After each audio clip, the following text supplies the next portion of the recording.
Good morning all of you. सार्थक पहल बदलाव हमसे है। मैं पुनः एक बार आप लोगों का स्वागत है। और सार्थक पहल के माध्यम से हम पढ़ रहे हैं संविधान का भाग कौन सा पढ़ रहे हैं सरिता? भाग 5। और काय से संबंधित है ये? संसद नहीं, संघ, पूरा संघ है ना। ठीक, पूरे संघ से संबंधित है। इसमें संसद, राष्ट्रपति, उपराष्ट्रपति, महान्यायवादी, नियंत्रक एवं महालेखा परीक्षक, केंद्रीय निर्वाचन आयोग, सुप्रीम कोर्ट, सब कुछ इसी भाग में, भाग 5 में। और कहां से कहां तक? 52 से लेकर 151, 52 से लेकर 151 तक। हमने 79 पढ़ा, 79 काय संबंधित है? संसद, संसद से संबंधित प्रावधान कहां से कहां तक? 79 से आर्टिकल 122 तक, 79 से आर्टिकल 122 तक। संसद क्या है हेमलता? बता, जल्दी बताओ, सिर्फ संसद क्या है? राज्यसभा, लोकसभा, राष्ट्रपति को मिलाकर संसद। हाँ, क्या है संसद? व्यवस्थापिका। व्यवस्थापिका है, केंद्रीय विधायिका है। संसद क्या है? केंद्रीय विधायिका है, जिसका संविधान के आर्टिकल 79 में प्रावधान दिया है, जिसके 2 सदन होते हैं, लोकसभा, राज्यसभा, और 3 घटक होते हैं, लोकसभा, राज्यसभा, राष्ट्रपति। ऐसा लिखेंगे तो हमें 3 में से 3 नंबर मिलेंगे। भाई सिर्फ घटक लिखने से काम नहीं चलेगा। क्या है? तो केंद्रीय विधायिका है या केंद्रीय व्यवस्थापिका है। क्लियर हो गया? संसद क्या है? आर्टिकल 80 में क्या दिया हुआ है योगेश? राज्यसभा, राज्यसभा है ना। राज्यसभा का प्रावधान दिया हुआ है, 250 सदस्य होते हैं। इसका सभापति कौन होता है? उपराष्ट्रपति होते हैं। क्या क्या शक्तियां हैं राज्यसभा की? राज्यसभा की शक्ति है कि वो आर्टिकल 249 के तहत राज्य के इस पर कानून बना सकती है। हाँ। संविधान संशोधन में भाग ले सकते हैं और मतलब कानून बनाने की शक्ति है। हाँ। साधारण विधेयक पर है। हाँ, ये अपन ने पढ़ा ना, लेकिन ऐसा तो नहीं पढ़ा है मैंने पढ़ा विधायी शक्ति है, विधायी शक्ति है, ये बताया। फिर संविधान संशोधन की शक्ति, सदस्यता समाप्त करने की शक्ति, आपातकालीन शक्तियां, राज्य सूची के विषय पर कानून बनाने की शक्ति, अखिल भारतीय सेवाओं के गठन की शक्ति। ये अपन ने राज्यसभा की शक्तियां पढ़ा था। हाँ, आप बताओ राज्यसभा की वित्तीय शक्तियां बताओ।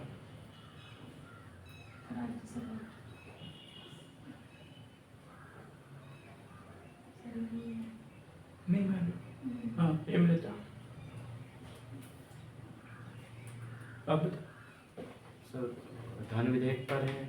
हाँ, कि 14 दिन तक के उस पर विचार विमर्श कर सकते हैं और नहीं होने पे ऑटोमेटिक पारित हो जाएगा। इतना तो लिखना है। पहली लाइन में तो ये लिखना था कि राज्यसभा की वित्तीय शक्तियां लोकसभा के तुलना में कम। यहाँ शुरुआत करते और 2 लाइन लिख देते कि जब लोकसभा है, जब किसी धन विधेयक को पारित करती है तो 14 दिन तक ये विचार विमर्श कर सकती है और संशोधनों के साथ में उसे वापस कर सकती है 14 दिनों के अंदर। और लेकिन इसे मानना या न मानना लोकसभा के ऊपर डिपेंड करता है। ये उसकी वित्तीय शक्ति है, वित्तीय शक्तियां है। लोकसभा का प्रावधान यूनियन संविधान के किस अनुच्छेद में किया है?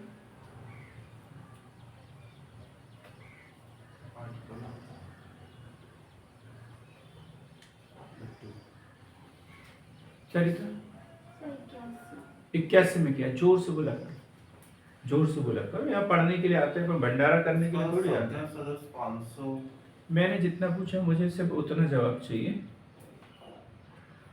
क्योंकि पीएससी भी यही उम्मीद करता है कि जो पूछे वही दो।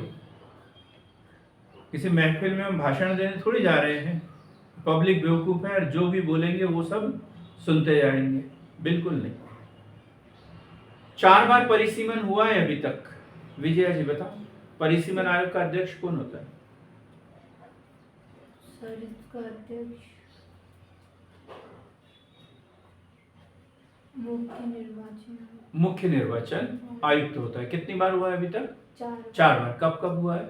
1952, 62, 72 और 52, 62, 72 और 2002। 2002, 1952, 1962, 1972 और 2002। इसमें गलत आंकड़ा कौन सा है योगेश? एक आंकड़ा गलत है। इन्होंने बोला 1952, 1962, 1972, 2002। इसमें से कौन सा आंकड़ा गलत है? हाँ?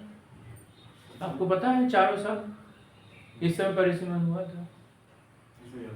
याद ही नहीं है। आपको और 10-1 साल पढ़ना पड़ेगा तब जाके याद होगा। आपका बिल्कुल सही था।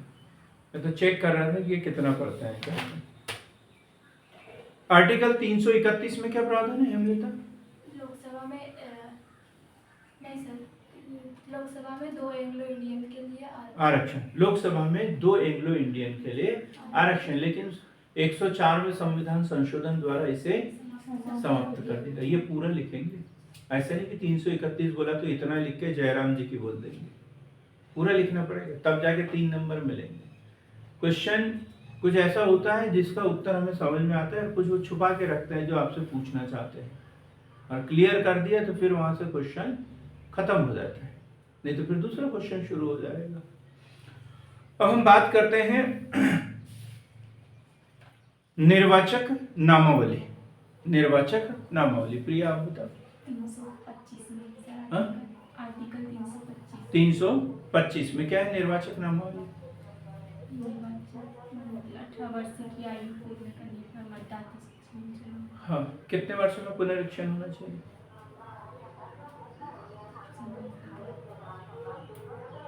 कौन बताएगा? मैडम आप बताएंगे।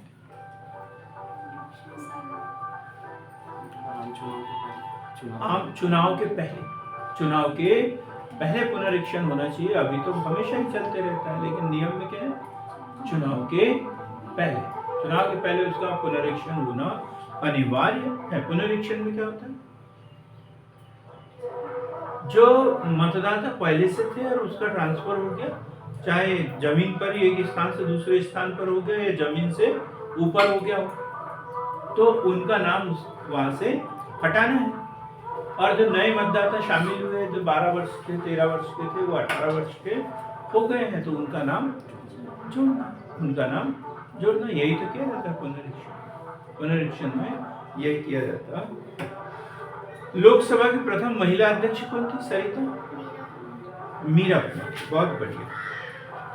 दोहरी सदस्यता का क्या अर्थ है? दोहरी सदस्यता ऑनलाइन वाले बताएंगे। दोहरी सदस्यता कोई बता दीजिए ऑनलाइन वाले।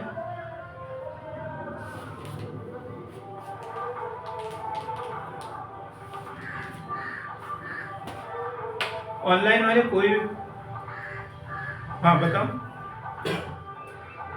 हाँ, कहां से त्याग पत्र देना होगा? कितने दिन के अंदर त्याग पत्र देना होगा? 14 दिन के भीतर। कल की क्लास अटेंड की थी आपने? तो फिर क्यों बात कर रहा है? मुझसे बात वही करेगा आज जो कंटिन्यू क्लास अटेंड करता है या जो पढ़ता है।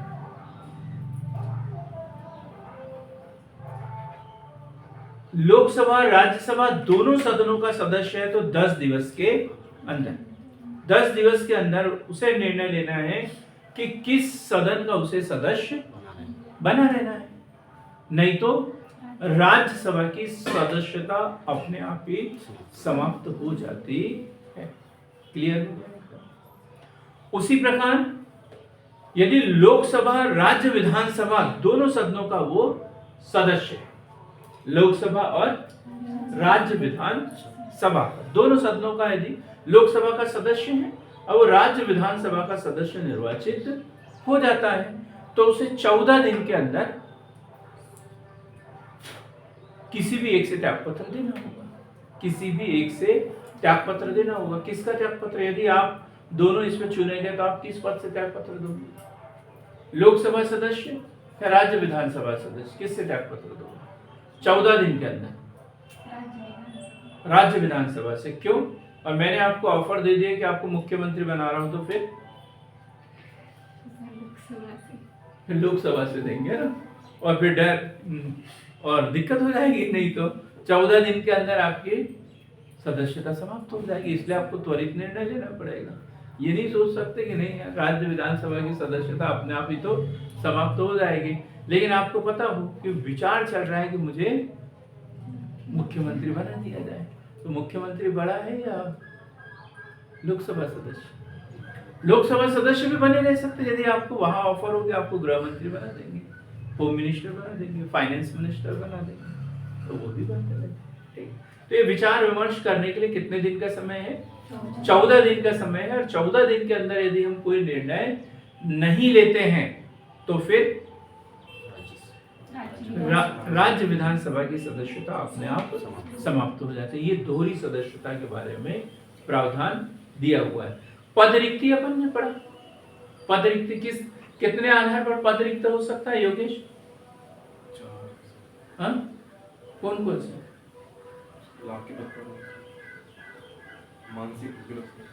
नहीं, ये तो अयोग्यता है। ये पहला तो है आर्टिकल 203 103। क्या पढ़ा था कल अपन? विनिश्चय पढ़ा था, कहाँ में दिया है? 100 अयोग्यता होने पर, हाँ 103 में दिया है ना।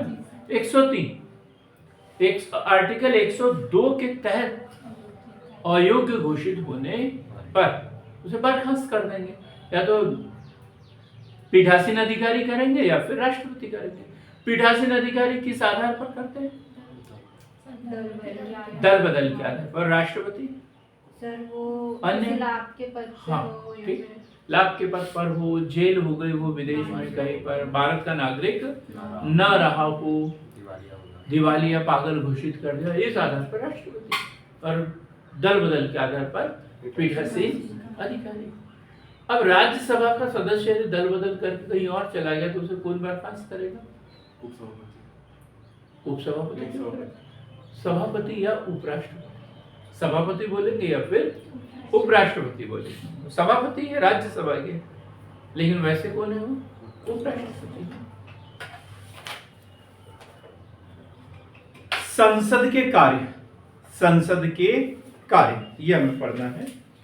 संसद, संसद के कार्य। संसद के कार्य में हम पढ़ेंगे संसद के कार्य व शक्तियां। संसद के कार्य व शक्तियां, इसमें हम पढ़ेंगे विधायी,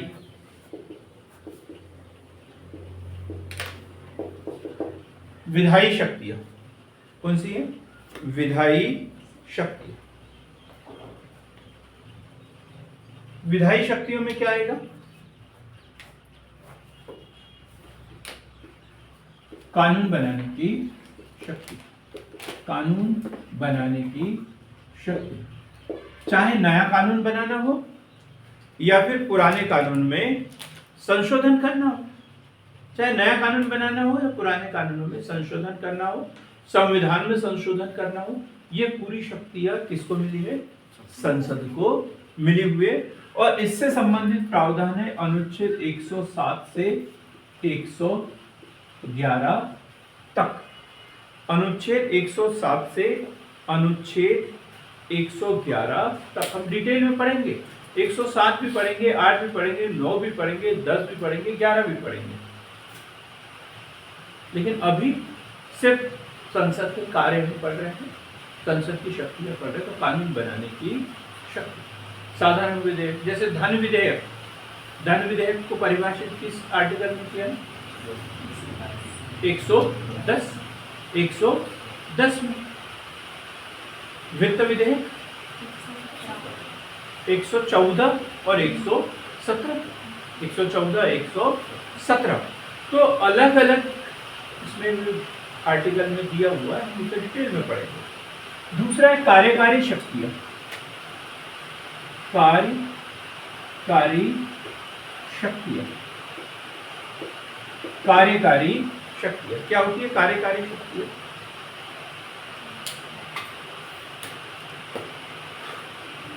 इसी संसद में कार्यपालिका भी है और इसी में व्यवस्थापिका भी है, व्यवस्थापिका भी है। अब एक दूसरे पर नियंत्रण रखना, एक दूसरे पर नियंत्रण रखना, कार्यपालिका पर नियंत्रण रखना कि कुछ अनावश्यक गतिविधियां न कर ले। कार्यपालिका जिसे मंत्रिपरिषद कहते हैं, प्रधानमंत्री उसकी मंत्रिपरिषद, अब इनको बना दिया तो कुछ ऐसे बिल न पारित कर दे जिससे पूरे देश का नुकसान हो जाए, तो उसके ऊपर नियंत्रण भी रखती है, क्योंकि इसमें पक्ष भी है और विपक्ष भी है संसद में। तो विपक्ष का काम होता है सरकार के ऊपर नियंत्रण रखना। तो ये कार्यकारी शक्तियों के अंतर्गत आते हैं। मंत्रिमंडल को लिखेंगे इसमें, मंत्रिमंडल को निरंकुश होने से रोकना।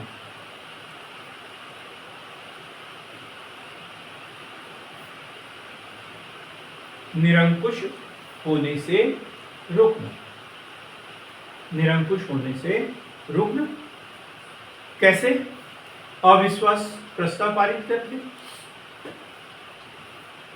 अविश्वास प्रस्ताव पारित करके, धन विधेयक को अस्वीकार करके, अस्वीकार करके। धन विधेयक परिभाषा काय में दिए? आर्टिकल 110 में। जब सरकार कोई नया टैक्स वगैरह लगा रही हो कुछ भी, तो ऐसा कोई विधेयक है तो लोकसभा अध्यक्ष एक सर्टिफिकेट जारी कर देता है उसके लिए कि ये धन विधेयक है। और धन विधेयक है तो किस राष्ट्रपति की अनुमति से पेश किया जाता है, सीधा लोकसभा में रखा जाता है। और लोकसभा में यदि इसे अस्वीकार कर दे फिर सरकार गिर जाती है, सरकार गिर जाती है। इसे पारित होना ही चाहिए।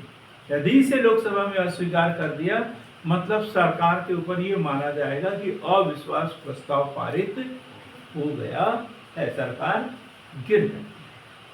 तो ये कार्यकारी शक्तियों के अंतर्गत आता है, ये सरकार के ऊपर नियंत्रण रखते हैं। क्वेश्चन सीधा सा बन जाता है, हम तो ऐसे ही पढ़ा देते हैं, क्वेश्चन बन जाता है सरकार के ऊपर नियंत्रण रखने के विधायी उपाय कौन कौन से है? तो यही है अविश्वास प्रस्ताव, बजट को अस्वीकार कर देना। जैसे बजट एक धन विधेयक होता है बजट में, अब यदि इसको अस्वीकार कर दे तो समझ जाओ कि सरकार, ये सब उपाय होते हैं इसके। फिर है वित्तीय शक्तियां, कार्यकारी शक्तियों के बाद में है वित्तीय शक्तियां। वित्तीय शक्तियां मेंस में लिखने के लिए बहुत काम में आती है ये चीजें, बहुत समझने की जरूरत होती है। हर चीज को रटना संभव नहीं है, उसे समझना ही होता है। अब वित्तीय शक्तियां, अब वित्तीय शक्तियां हम संसद की भी पढ़े, लोकसभा की भी पढ़े, राज्यसभा की भी पढ़े तो बड़ा दिक्कत हो जाएगा। बस एक की याद कर लेते हैं, अब और उसमें जो राज्यसभा की कम है उसे नोट कर लेते हैं। राज्यसभा की पढ़ लेना पहले क्या कम है, बाकी अब इसकी हो जाएगी। संसद की है मतलब लोकसभा की है। तो आर्टिकल 110, आर्टिकल 110 लोकसभा में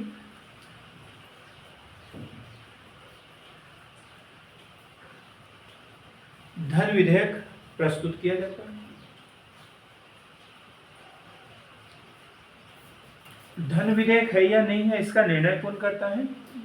लोकसभा अध्यक्ष करता है।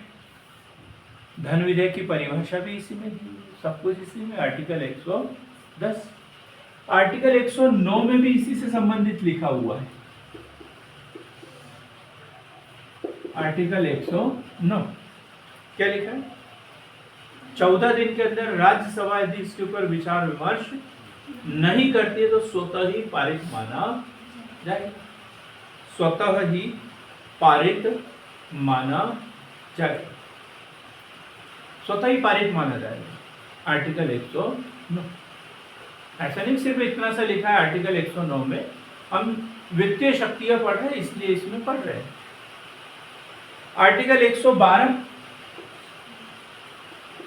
आर्टिकल 112 कैसे संबंधित है? केंद्र सरकार का वार्षिक वित्तीय विवरण, केंद्र सरकार का वार्षिक वित्तीय विवरण, सामान्य शब्दों में क्या बोलते हैं उसे? बजट। क्या बोलते हैं? बजट। वार्षिक वित्तीय विवरण या बजट कौन प्रस्तुत करता है? हेमलता, बजट वित्त मंत्री करता है। कहाँ करता है? संसद में। कौन करवाता है? हाँ, लोकसभा अध्यक्ष करवाता है। क्या गलत बोला विजय ने? 3 क्वेश्चन पूछे थे, तीनों में से क्या गलत? एक गलत। हमें तो ये भी नहीं याद कह रहा है कि आपने क्या क्या पूछा। हाँ प्रिया, आप बताओ। राष्ट्रपति करवाता है। कौन करवाता है? राष्ट्रपति करवाता है। राष्ट्रपति के कहने पर वित्त मंत्री जो है संसद के समक्ष वार्षिक वित्तीय विवरण प्रस्तुत करता है। अब एक ही बात में इतना बोल देते तो मुझे इतना सब कुछ पूछने की जरूरत ही नहीं पड़ती, और उत्तर हमें ऐसे ही लिखना पड़ता है। उत्तर हमें ऐसे ही लिखना होता है। आर्टिकल 202 भी है, लेकिन यहाँ पे नहीं आएगा। आर्टिकल 202 राज्य सरकार का वित्तीय विवरण, राज्य सरकार का। तो भाग 6 में पढ़ेंगे हम, ये भाग 5 चल रहा है। आर्टिकल 117, आर्टिकल 117 क्या है? वित्त विधेयक। वित्त विधेयक और ये 2 भागों में रहता है, भाग 1 भाग 2। इसे कहते हैं वित्त विधेयक। धन से संबंधित वो मामला जो 110 में परिभाषित नहीं, 110 में जो परिभाषित किया हुआ है उसको छोड़कर कोई वित्त का मामला है तो वो काय में आएगा? वित्त विधेयक के अंतर्गत आएगा। काय में दिया है 117 में, 117। फिर मैंने 114 भी बताया था। आर्टिकल 114, आर्टिकल 114 विनियोग विधेयक। विनियोग विधेयक बजट पारित होता है तो उसके बाद में आर्टिकल 114 के तहत विनियोग विधेयक, जो कमाई प्राप्त होती है वो भी संचित निधि में जमा करना है। संचित निधि से धन निकालने के लिए क्या पारित करना पड़ता है? पहले विनियोग विधेयक। जब तक ये विधेयक पारित होकर संसद जो अनुमति नहीं देगी, सरकार संचित निधि से धन नहीं निकाल सकती। तो 114 के तहत विनियोग विधेयक। बात समझ में आ रही? सरिता आपने पक्कों में है ना, समझने के लिए बैठे हुआ। तो ये प्रावधान है वित्त से संबंधित, है ना। 109, 110, 112, 114, 117, 117। अब हम बात करते हैं संवैधानिक शक्तियों। संवैधानिक शक्तियां, ये संसद की शक्ति है। राज्यसभा की भी पढ़ी ना अपन ने ये तो संसद की भी है, लोकसभा की भी है। तो हम बात करते हैं संवैधानिक शक्तियां काय में दी है, किस आर्टिकल में दी होगी? भाग 6 से इतर मिलेगी अपने को, भाग 5 से इतर मिलेगी। कहाँ मिलेगी? आर्टिकल 368। आर्टिकल 368 के तहत संसद संविधान में संशोधन कर सकती है। संसद संविधान में संशोधन कर सकती है।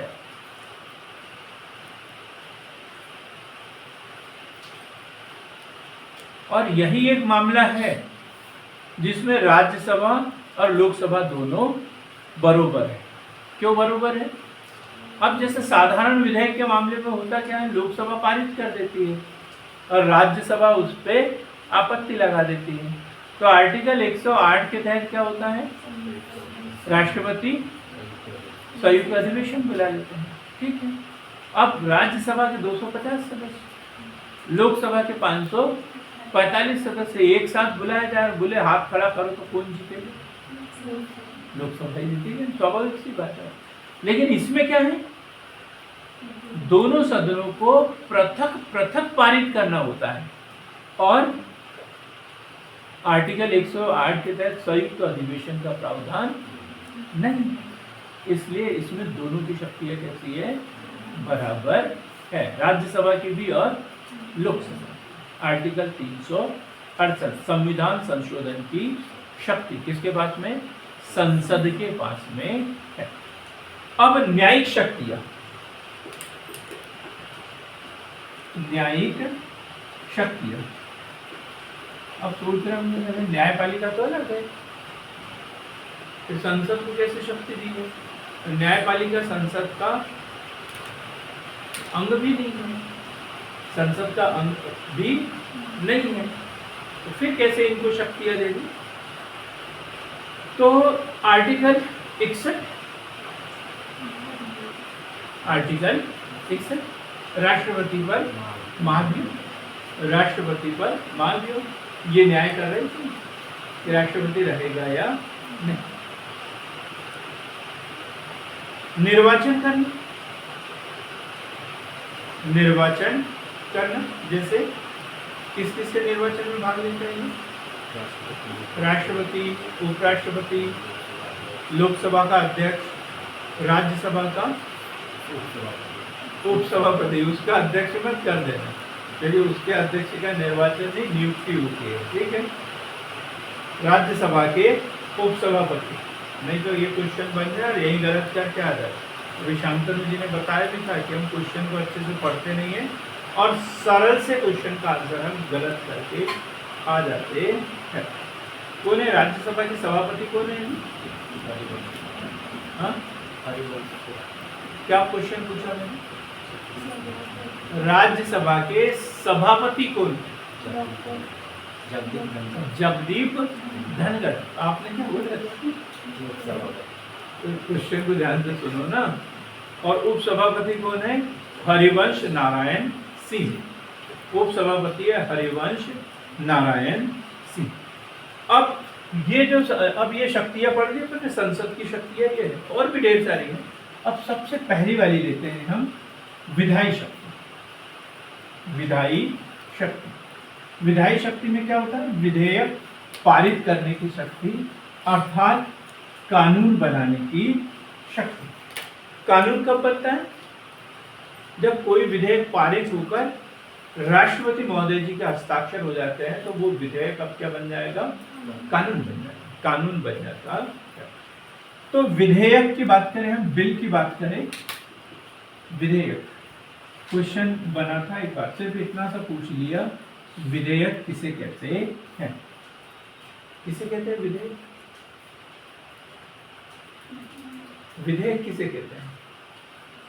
जिसको संसद में प्रस्तुत किया जाता है। नहीं तो संसद में काम करते हैं, सदन है ना? वो प्रस्ताव जो सदन के किसी सदस्य द्वारा पारित करने के लिए उसमें प्रस्तुत किया जाता है? प्रस्तुत करने के बाद में पारित हो जाए, राष्ट्रपति का हस्ताक्षर बन जाए तो क्या बन जाएगा? कानून। अभी तो सिर्फ प्रस्ताव है, तो प्रस्ताव है तो क्या है? वो विधेयक है। विधेयक नाम इसलिए दिया क्योंकि ये सिर्फ संसद के किसी सदन में रखा जाता है। जनपद पंचायत में रखा जाता है क्या? नहीं, जनपद पंचायत में रखते इसलिए उसे प्रस्ताव कहते हैं, जिला पंचायत में रखते तो प्रस्ताव कहते हैं। विधेयक इसलिए बोलते हैं क्योंकि ये शक्ति लिमिट में है, सीमित में है, किसी एक ही सदन को दी हुई है, इसलिए इसे अलग से नाम दे दिया विधेयक। सेम है, प्रस्ताव जैसा ही। अब विधेयक दो प्रकार के हैं, पेश करने के आधार पर, पेश करने के आधार पर, पेश करने के आधार पर, और प्रक्रिया के आधार पर, प्रक्रिया के आधार पर, पेश करने के आधार पर और प्रक्रिया के आधार पर। पेश करने के आधार पर देखें तो सरकारी विधेयक, सरकारी विधेयक, और दूसरा होता है निजी विधेयक, निजी विधेयक। अब सरकारी विधेयक किसे कहेंगे? कौन बताएगा? ये बताएंगे ऑनलाइन वाले, कोई भी सरकारी विधेयक। जयंत कुमार, आप है क्या क्लास में? नमस्कार। बड़ा अच्छा किया यार आप हो क्लास में, क्योंकि क्लास की उपस्थिति देख के मुझे थोड़ा सा क्या है गुस्सा आ रहा है आज। हाँ बताओ।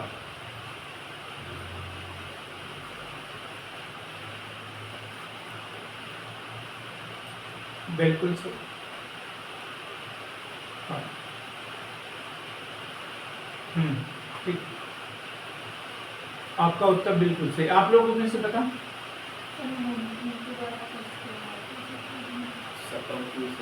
हाँ? सरकार का कोई मंत्री या सदस्य, सदस्य नहीं, जो मंत्री द्वारा पेश किया जाता है वो सरकारी विधेयक, और जो मंत्री को छोड़कर लोकसभा या राज्यसभा के किसी अन्य सदस्य द्वारा प्रस्तुत किया जाता है तो वो निजी विधेयक या गैर सरकारी विधेयक, गैर सरकारी विधेयक, गैर सरकारी विधेयक। जैसे मध्य प्रदेश की बात करें, अभी सरकार बीजेपी की है और आमला के विधायक भी बीजेपी के हैं। अब आमला के विधायक जो है वो यदि कोई विधेयक रखते हैं तो वो कौन सा विधेयक कहलाएगा? कौन सा? निजी विधेयक कहलाएगा, गैर सरकारी विधेयक कहलाएगा। क्यों? क्योंकि वो मंत्री नहीं है, केवल राज्य विधानसभा के सदस्य है, कोई मंत्री पद इनके पास में नहीं है। और यही विधेयक यदि किसी मंत्री के द्वारा पेश किया होता, जैसे जयंत मलैया जी, ये है क्या मंत्री है, वित्त मंत्री है मध्य प्रदेश शासन के, ये यदि कोई विधेयक प्रस्तुत कर दे तो कौन सा विधेयक होगा? सरकारी। मतलब इसमें पार्टी का मतलब नहीं है कि रूलिंग पार्टी है या अपोजिशन है, ये मतलब नहीं है। बस जो 15% का दायरा है कि 15 जितने भी सदस्य होते हैं उसके 15% लगभग मंत्री हो सकते हैं, चाहे मंत्री किसी भी स्तर का हो, कैबिनेट मंत्री हो, राज्य मंत्री स्वतंत्र प्रभार हो, उप मंत्री हो, कोई भी मंत्री यदि ये विधेयक प्रस्तुत करता है तो वो सरकारी विधेयक, और मंत्री को छोड़कर अन्य चाहे रूलिंग पार्टी का हो या अपोजिशन पार्टी का हो, वो यदि प्रस्तुत करता है वो निजी विधेयक या गैर सरकारी विधेयक। 3 नंबर का क्वेश्चन आता है पर गलत हो जाता है। अब एक प्रक्रिया के आधार पर, प्रक्रिया के आधार पर यदि देखें तो विधेयक कितने प्रकार के होंगे? एक साधारण विधेयक,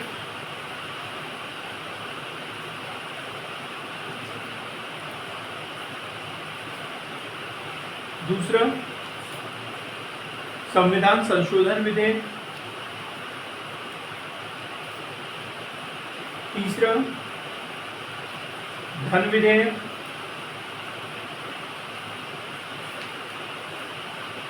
चौथा वित्त विधेयक, पांचवा विनियोग विधेयक।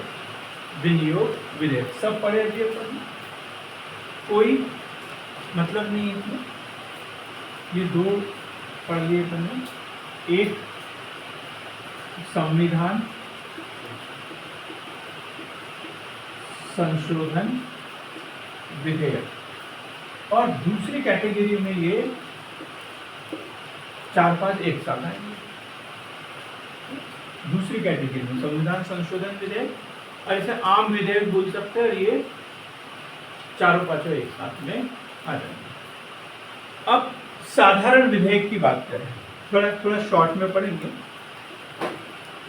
साधारण विधेयक, अब हम इसको भूल गए, इसको पढ़ लिया हमने, इधर आ गए। अब ये वाला ले रहे हैं हम साधारण विधेयक, और इसके लिए प्रावधान है आर्टिकल 107। आर्टिकल 107 सबको पता है? आर्टिकल 107 क्या है? आर्टिकल 107 साधारण विधेयक संसद के किसी भी सदन में किसी भी सदस्य द्वारा रखा जा सकता है। किसी भी सदन, लोकसभा में भी रखा जा सकता है, राज्यसभा में भी रखा जा सकता है। राज्यसभा का सदस्य है तो राज्यसभा अध्यक्ष की अनुमति से रख लेगा, लोकसभा का सदस्य है तो लोकसभा अध्यक्ष की अनुमति से रख लेगा। किसी के लिए किसी की अनुमति तो चाहिए होती है इसमें। क्लियर हो गया? और यदि रख दिया वहां पे, और यदि ये संभावना व्यक्त की जाए कि ये कौन सा विधेयक है, इसका लेना देना सारा धन से है, वित्त से है, किसी जो टैक्स के ऊपर इसका प्रभाव पड़ रहा है, तो फिर बोलेगा नहीं यार ये गलत हाथ में आ गया, तो बम है, इसको कहाँ दे दो, लोकसभा अध्यक्ष के पास में भेज दो। पहले वो तय कर लेगा कि ये धन विधेयक है, एक सर्टिफिकेट दे देगा कि ये धन विधेयक है, केवल लोकसभा में प्रस्तुत किया जा सकता है। तो फिर किसके पास भेजेंगे इसे? राष्ट्रपति महोदय जी के पास, क्योंकि राष्ट्रपति महोदय की पूर्व अनुमति लेना आवश्यक है, पहले ही अनुमति लेना पड़ता है। और जैसे ही लोकसभा राज्यसभा पारित कर देती है, राष्ट्रपति फिर इसको वापस नहीं कर सकते, फिर जाने के बाद सिग्नेचर ही करते हैं, फिर इसे वापस नहीं करते। क्यों नहीं करते? क्योंकि पहले ही अनुमति दे चुके। बात सिंपल है। तो अब 107 के तहत प्रस्तुत किया और बोल दिया कि ये साधारण विधेयक ही है। तो फिर क्या है इसकी प्रक्रिया? प्रक्रिया में कितने चरण इसके? 3। प्रथम वाचन, द्वितीय वाचन, तृतीय वाचन। तृतीय वाचन के बाद में क्या है? विधेयक का दूसरे सदन में जाना, दूसरे सदन में जाना, दूसरे सदन में चला गया, और फिर क्या होगी इसकी स्वीकृति। स्वीकृति होने पर किसके पास जाएगा? राष्ट्रपति महोदय के पास में। और यदि अस्वीकृत कर दिया तो फिर अस्वीकृति पर क्या माना जाएगा? एक गतिरोध। और गतिरोध पर क्या होगा? आर्टिकल 108। 108 के तहत क्या होगा? संयुक्त अधिवेशन। संयुक्त अधिवेशन, ये प्रोसेस है इसकी, ये प्रोसेस है साधारण विधेयक। तो अब हम थोड़ा सा प्रथम वाचन को देखेंगे। विधेयक पारित होने के लिए कितने वाचन होते हैं? 3 वाचन होते हैं। हर सदन में होंगे, लोकसभा में भी 3 वाचन होंगे, फिर वो दूसरे सदन में जाएगा तो वहां पर भी 3 वाचन उसके होंगे। सेम यही प्रोसेस दूसरे सदन में भी होती है, चाहे विधेयक लोकसभा में प्रस्तुत किया जाए या फिर राज्यसभा में। तो प्रथम वाचन में तो साधारण विधेयक कौन प्रस्तुत कर सकता है? कोई भी सदस्य, मतलब सरकारी भी और निजी विधेयक भी हो सकता है। सरकारी और गैर सरकारी विधेयक हो सकता है, लेकिन धन विधेयक के मामले में क्या है? केवल सरकारी विधेयक होता है। जो मंत्री होता है वही प्रस्तुत कर सकता है। ठीक, तो लिखेंगे सरकारी या निजी विधेयक हो सकता है। इसके तहत किसी भी विषय को प्रस्तुत किया जा सकता है। किसी भी विषय को प्रस्तुत किया जा सकता है। प्रस्तुत करने के पहले सदन को अग्रिम सूचना देना होता है। अग्रिम सूचना देना होता है। अब ये तो सामान्य सी बात होगी। प्रथम वाचन में करते क्या है? विधेयक को रखते हैं, उस पर चर्चा होती है। चर्चा तो नहीं होती है, वाचन वाचन नहीं होता। अच्छा, नाम ही है प्रथम वाचन। काय का वाचन होता है? सिर्फ शीर्षक का। एक एक कॉपी दे देते हैं, शीर्षक पढ़ के सुना देते हैं। आपने पढ़ा नहीं है इसको? पेपर तो दे दिया अभी आपने, तो पेपर देते हैं क्या? और मोबाइल पीछा छोड़े तब तो हम पढ़ेंगे, तो पेपर दे देते हैं ना, आप ले लेते हो तो। और आप छुट्टी दे दो तो अभी हम चले जाएगा ना प्रचार प्रसार में। ओम जय जगदीश हरे, तेरा तुझको अर्पण क्या लगे मेरा, है ना? तो इस वाचन में क्या होता है, देखो एक मुद्दे की बात हमें पता होना चाहिए, बाकी सब हम लिख लेते हैं। तो कॉपी चेक करने वाला भी यही देखता है कि इसने इतना लिखा है या नहीं, ये लिखा है मतलब इसको पता है, नहीं लिखा है मतलब इसको पता नहीं। तो काय का वाचन होता है सिर्फ शीर्षक। प्रस्तुतकर्ता द्वारा विधेयक का शीर्षक, विधेयक का शीर्षक व इसका उद्देश्य बताना होता है।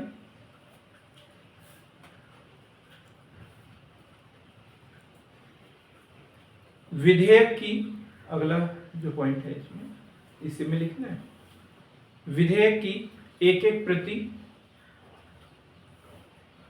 सदस्यों में सहमति हेतु बांट दी जाती है। सदस्यों में सहमति हेतु बांट दी जाती है। क्लियर है एकदम, यही काम है इसका। विधेयक का शीर्षक पढ़ के सुना देंगे, उद्देश्य बता देंगे, बाकी जो लिखा हुआ है उसकी एक एक कॉपी सबको दे देंगे, बोलेंगे पढ़ो और अब सहमति और असहमति व्यक्त करो। अभी यदि सदन के आधे से अधिक लोगों ने बोला ठीक है इसके ऊपर अपन विचार कर सकते हैं, यदि सहमति मिल गई तो फिर दूसरा वचन हो जाएगा। ठीक है, एक लाइन और लिखेंगे, अनुमति मिलने पर गजट में प्रकाशित किया जाता है। अनुमति मिलने पर गजट में प्रकाशित किया जाता है, किया जाता है। अब द्वितीय चरण, द्वितीय चरण की बात करते हैं। अब अनुमति मिल गई, गजट में प्रकाशित हो गया, अब द्वितीय चरण होगा, अब उसके ऊपर विचार विमर्श होगा। ठीक, अब द्वितीय चरण में क्या होता है, गहन चर्चा। गहन चर्चा, क्योंकि होमवर्क तो मिल गया था ना होमवर्क, एक एक कॉपी मिल गई थी, घर जाके पढ़ना था उसके ऊपर और सपने देखना था कि मैं इसको ऐसे विरोध करूंगा, मैं ये पूछूंगा, मैं वो पूछूंगा, ऐसे तैयारी करके आएंगे दूसरे चरण में। विधेयक के प्रत्येक भाग पर चर्चा, विधेयक के प्रत्येक भाग पर चर्चा।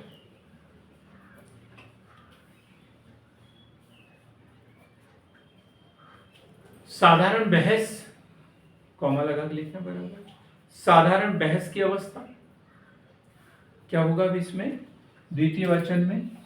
देखो एक छोटी छोटी बातें हम लिखेंगे इसमें, गहन चर्चा हो रही है इसके ऊपर। उसके बाद क्या बताया मैंने, प्रत्येक भाग पर चर्चा, फिर क्या बताया, साधारण बहस, अपने ही लोग हैं, थोड़ा बहुत ऊपर नीचे करते रहेंगे, बोलते रहेंगे, ये हो सकता है, ये हो सकता है, ऐसा हो सकता है, वैसा हो सकता है। अब बहस ही नहीं हुई, सबने बोला कि नहीं यार ये तो होना ही चाहिए, बात ही खत्म हो गई।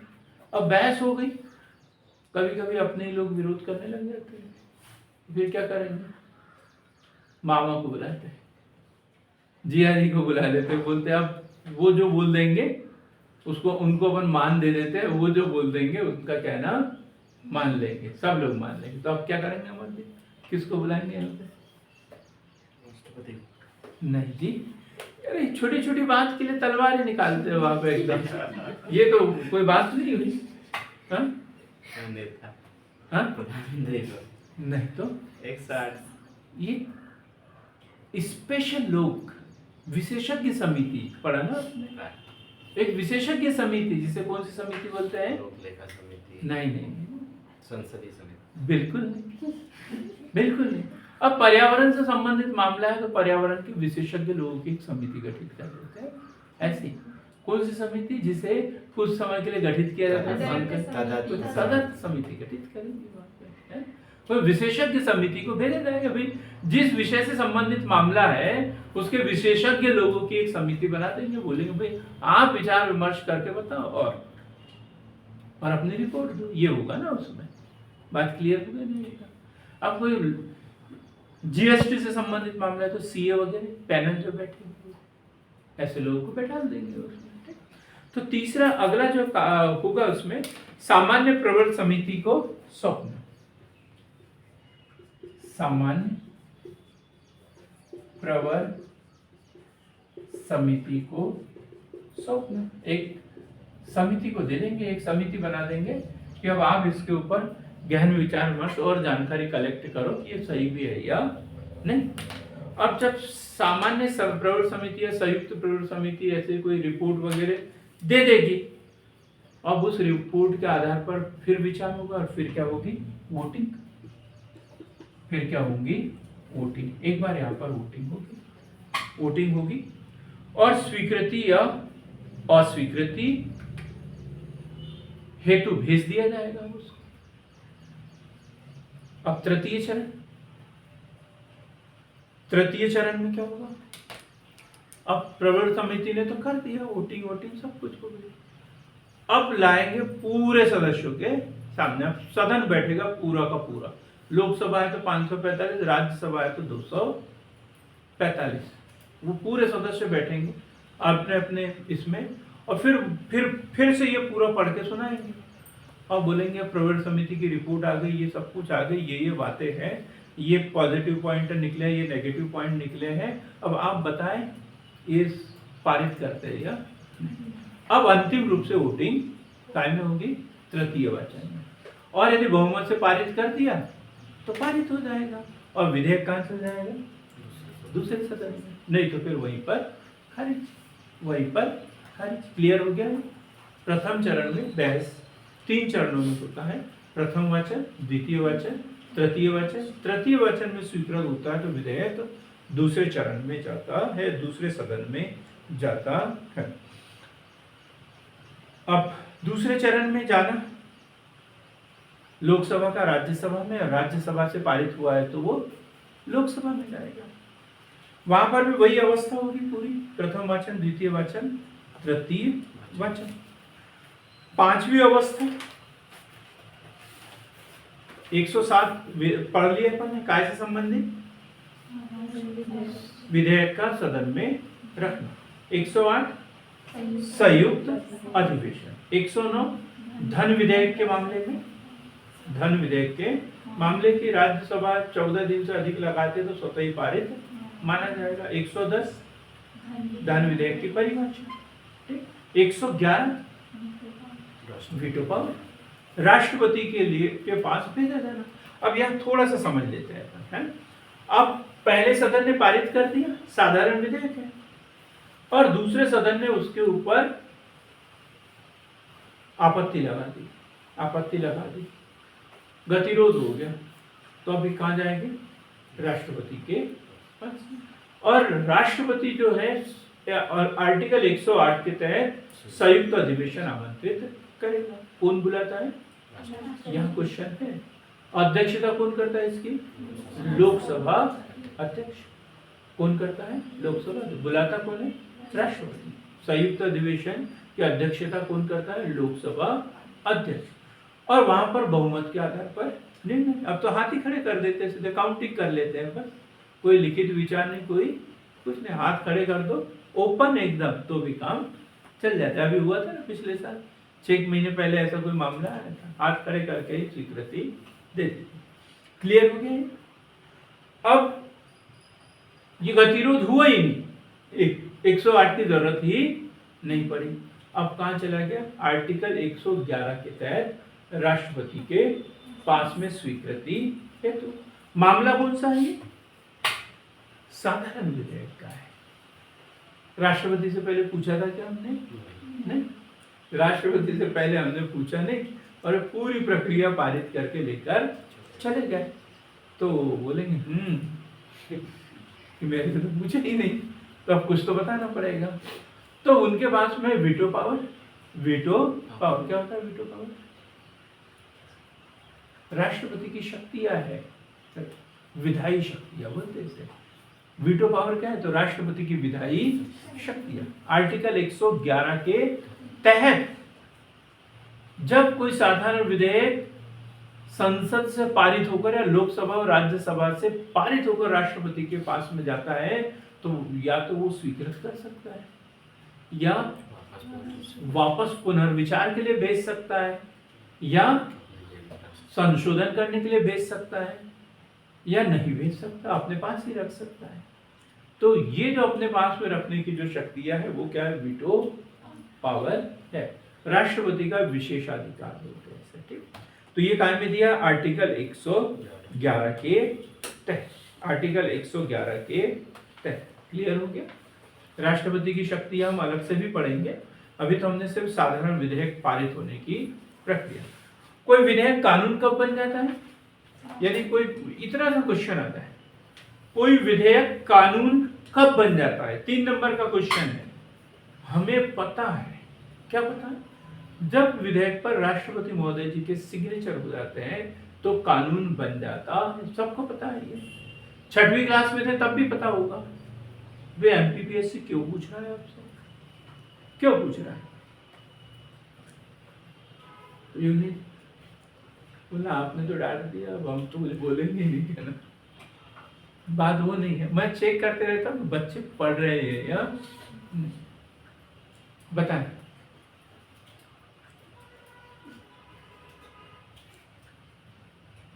हाँ योगेश,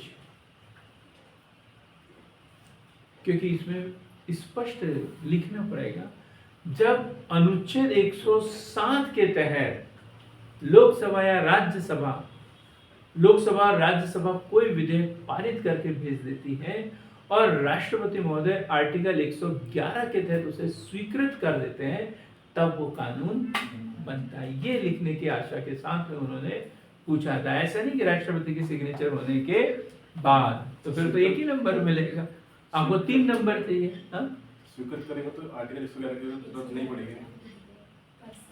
इसी में स्वीकृति का है, 111 के तहत ही स्वीकृत करते हैं, और अस्वीकृत कर देते हैं तो फिर वीटो पावर नीचे दिया है, उसी में दिया हुआ है, 1 2 3 4 ढेर सारे कंडिकाएं दिया उसी में, फिर उनके पास भेजा ही 111 के तहत जाता है। आर्टिकल 111 में क्या दिया है? विधेयक का स्वीकृति या अस्वीकृति हेतु राष्ट्रपति के पास भेजा जाए। बात क्लियर हो गई? अब हम बात करते हैं धन विधेयक की। हाँ हाँ बोलिए शांतनु जी। हाँ बोलिए। हाँ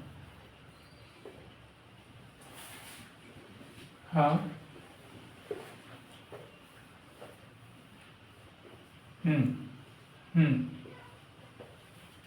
हाँ हाँ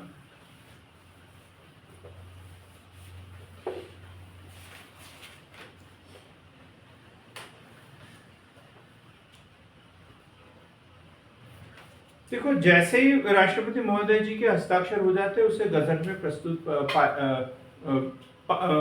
पेश कर दिया जाता है, प्रकाशित कर दिया जाता है गजट में, ठीक है। लेकिन फिर भी आप चाहो तो उसकी जो प्रमाणित प्रति है वो प्राप्त कर सकते हो, लेकिन जब तक गजट में प्रकाशित न हो तब तक ये पूरी जानकारी कैसे रहेगी? गोपनीय रहेगी। गजट क्या है? हिंदी में पढ़ते हैं हम गजट, है ना। जो सरकार की कार्यवाही जो होती है वो अखबार के किसी निश्चित पेज पे प्रकाशित होती है, मतलब सरकार का जो प्रस्ताव, जो प्रकाशित जो जानकारी देना चाहती है तो एक आर्टिकल के तहत प्रस्तुत की जाती है, उसे गजट कहते हैं।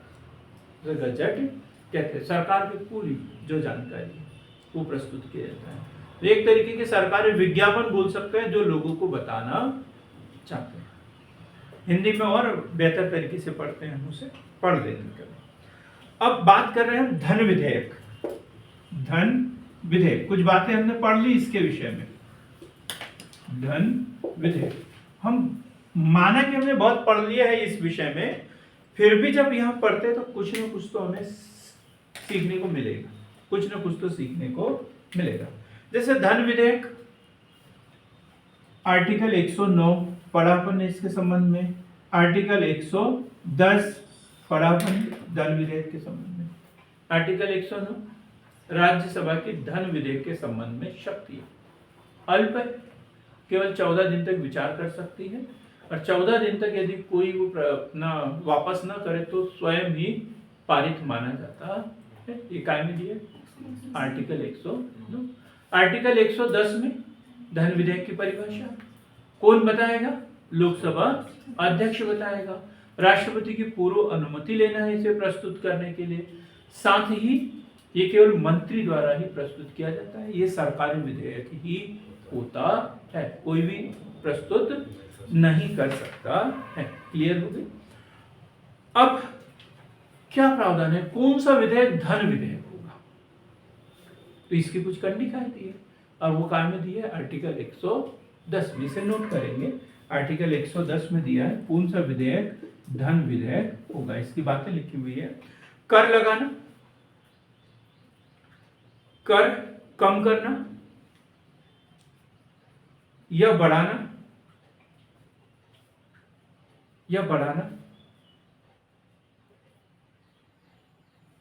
अब जैसे कर लगाना मतलब क्या है?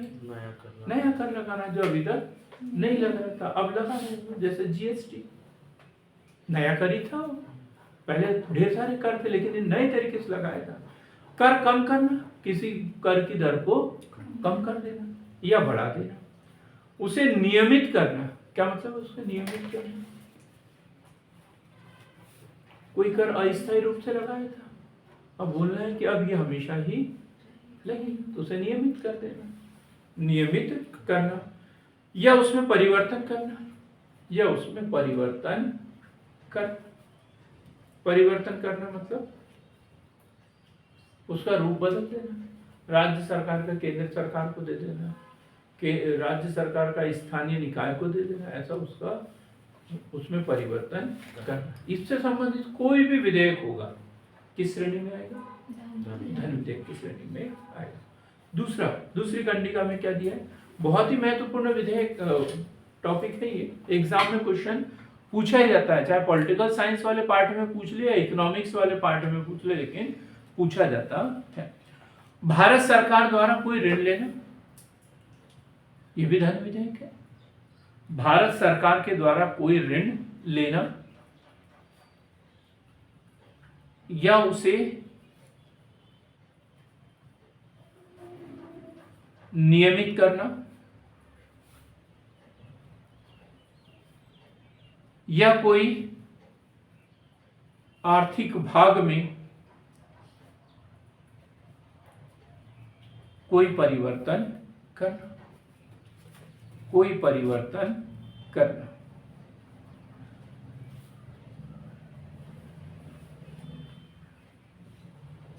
क्लियर हो गया? ये भी तीसरा पॉइंट, इसे ये थोड़ा टफ है। तीसरा पॉइंट याद करने के लिए सरल है लेकिन कंफ्यूज होने के कारण टफ हो जाएगा। यहाँ पे भारत की संचित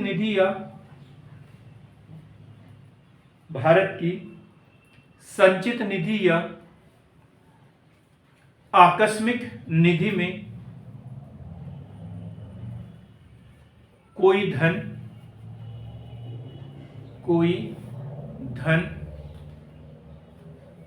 डालना या निकालना, कोई धन डालना या निकालना।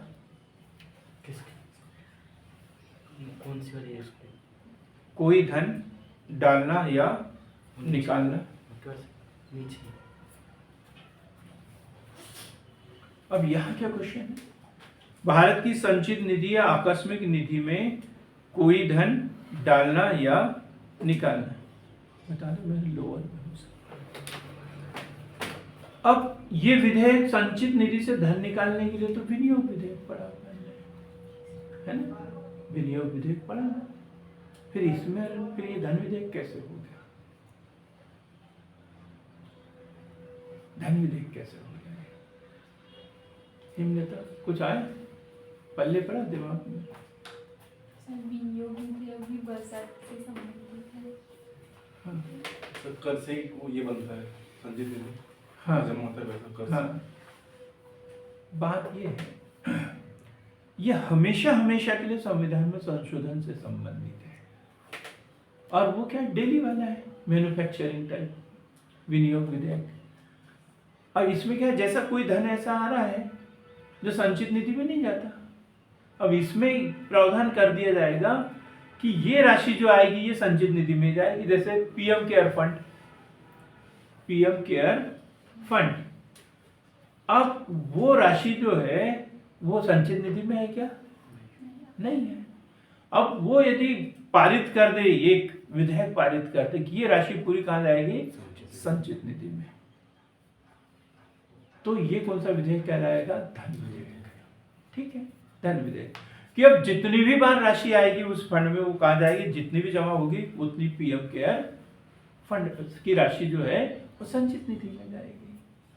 और विनियोग विधेयक में क्या होता है? हर साल भी सरकार ने बोला कि इतने पैसे खर्च करना है, इसमें से निकालना है, वो पहले विनियोग विधेयक पारित करो फिर निकालो, वो बात अलग है। लेकिन ये जो अभी तक कभी संचित निधि से जिसका कोई लेना देना था ही नहीं और उससे जोड़ना है, तो पहले कौन सा विधेयक? धन विधेयक पारित करना पड़ेगा। और फिर डेली अप डाउन लेना देना हम कैसे करेंगे? विनियोग विधेयक के माध्यम से। बात समझ में आई है? अभी भी कुछ कंफ्यूजन है योगेश? फिर से क्या है? देखो, एक प्रावधान करना जरूरी है, नियम बनाना जरूरी है, और फिर उस नियम के तहत कार्यवाही करना है। तो नियम कैसे बनाएंगे हम? धन विधेयक से। और कार्यवाही कैसे करेंगे? विनियोग विधेयक से। भाई ये राशि जो है अभी हमेशा संचित निधि तक जाती ही नहीं थी, अलग ही एक रास्ते से उसको व्यय कर लिया जाता था। तो अब क्या कर लिया? धन विधेयक के माध्यम से ये बोला कि इस मद से जो भी आय प्राप्त होगी पहले कहाँ जाएगी? संचित निधि में जाएगी, और इस मद से जब भी खर्च किया जाएगा तो संचित निधि से ही खर्च किया जाएगा। तो ये जो प्रावधान है ये धन विधेयक के माध्यम से। अब एक बार धन विधेयक के माध्यम से ये काम कर दिया, फिर जब भी उसमें से पैसा निकालना रहेगा या उसमें जमा करना पड़ेगा तो कौन सा विधेयक? विनियोग विधेयक लाना पड़ेगा।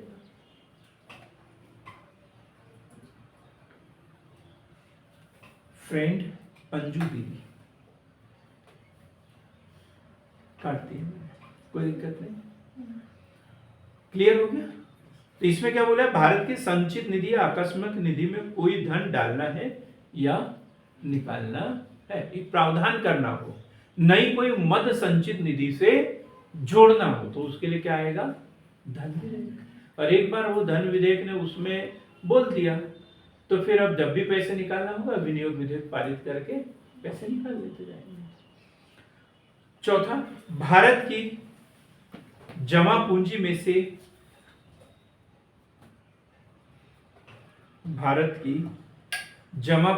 से किसी भी व्यय के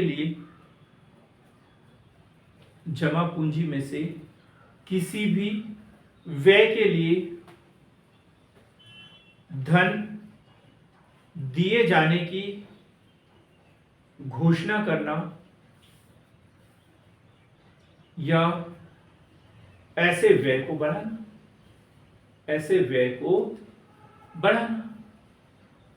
जैसे वित्त आयोग बोल देता है ये जो सरकार जो 42% जो करों से प्राप्त जो आय होगी उसका 42% हम किसको दे देंगे? राज्यों को दे देंगे। ये विशेष आवश्यकता वाले राज्य हैं, इनको इतना देंगे। तो ये सब कैसे होगा? धन विधेयक के माध्यम से होगा। वित्त आयोग ने अनुशंसा कर दी, इसका मतलब ये नहीं है कि 100% हो गया, उसके बाद में क्या करना है? संसद को उसे स्वीकृति देना है, तो धन विधेयक के माध्यम से स्वीकृति होगी, तब जाके होगा, नहीं तो लागू होगी क्या वो अनुशंसाएं? बिल्कुल भी नहीं। तो ये प्रावधान दिए हुए कायम में आर्टिकल 110 में धन विधेयक को परिभाषित करने के लिए। और कौन निर्णय लेता है? लोकसभा अध्यक्ष। और क्या इसके ऊपर आपत्ति भी लगा देते हैं? तो लोकसभा अध्यक्ष ने बोल दिया, जैसे इसने एक विधेयक प्रस्तुत किया यहाँ पे, अमरदीप ने खारिज कर दिया। लोकसभा अध्यक्ष ने बोला वो धन विधेयक थोड़ी है, तो ये चाहे तो किसके पास जा सकती है? मेरे पास जाएंगे, मेरे पास आ सकती है, मेरे पास आ सकती है। मतलब लोकसभा अध्यक्ष का निर्णय अंतिम होता है, किसी के पास नहीं जाएगी।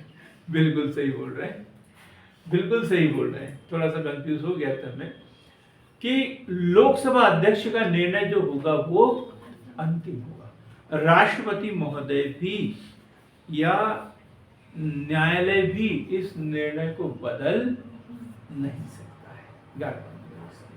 ठीक है, जाना चाहे तो जा सकते हैं, लेकिन उस निर्णय को कोई बदल नहीं सकता।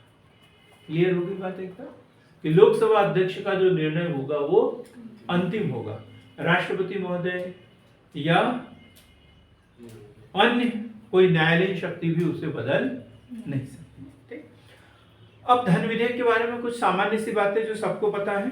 धन विधेयक केवल लोकसभा में ही प्रस्तुत किया जाता है। प्रस्तुत होने के बाद में या लोकसभा में पारित होने के बाद में राज्यसभा में भेजा जाता है। राज्यसभा इसके ऊपर 14 दिन तक विचार कर सकती है।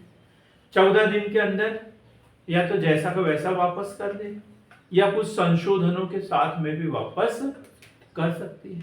और संशोधनों पर विचार करना न करना लोकसभा के ऊपर डिपेंड करता है।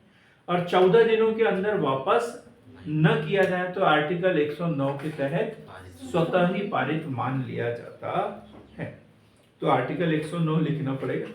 14 दिन के साथ में तो 3 नंबर मिलेंगे, नहीं लिखा तो 2 नंबर मिलेंगे। सीधी सी बात, सीधी सी बात। यही तो होता है टॉपर और प्रॉपर में अंतर, है ना। टॉपर बनना है तो ऐसी चीजें हमें देखना पड़ेगा कि कहां से हमें आधा नंबर या 1 नंबर अतिरिक्त मिल सके। अब धन विधेयक और वित्त विधेयक, धन विधेयक और वित्त विधेयक। सभी धन विधेयक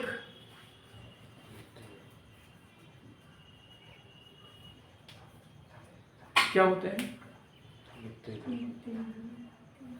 नहीं होते हैं। सभी वित्त विधेयक धन विधेयक होते हैं। सभी वित्त विधेयक धन विधेयक होते हैं, लेकिन सभी धन विधेयक वित्त विधेयक नहीं होते हैं।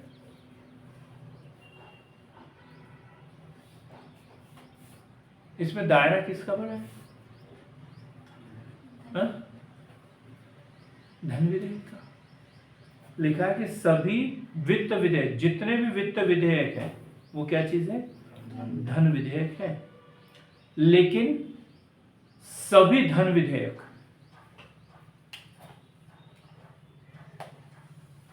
ये धन विधेयक है और ये क्या है? वित्त विधेयक। ठीक है, धन विधेयक और ये क्या हो गया? वित्त विधेयक। वित्त विधेयक। तो जितने भी वित्त विधेयक है वो अपने आप ही धन विधेयक में शामिल है। लेकिन पूरे धन विधेयक वित्त विधेयक है क्या? नहीं। कुछ धन विधेयक ऐसे होते हैं जो वित्त विधेयक की श्रेणी से बाहर है। क्लियर हो गया? क्लियर हो गया। अब हम बात करते हैं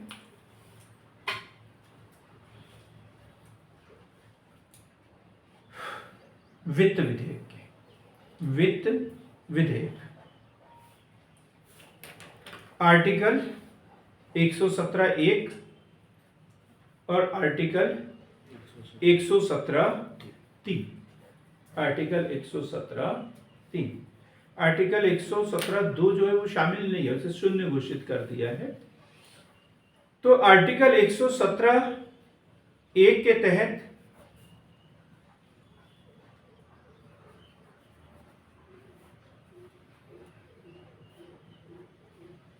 आर्टिकल 117(1) के तहत एक विधेयक जो ऋण से संबंधित है, ऋण से संबंधित है, लेकिन अनुच्छेद 110 के तहत परिभाषित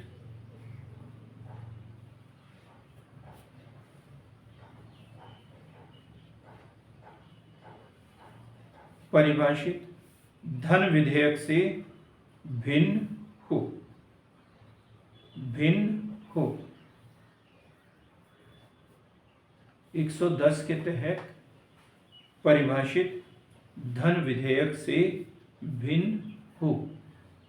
इस पर धन विधेयक की तरह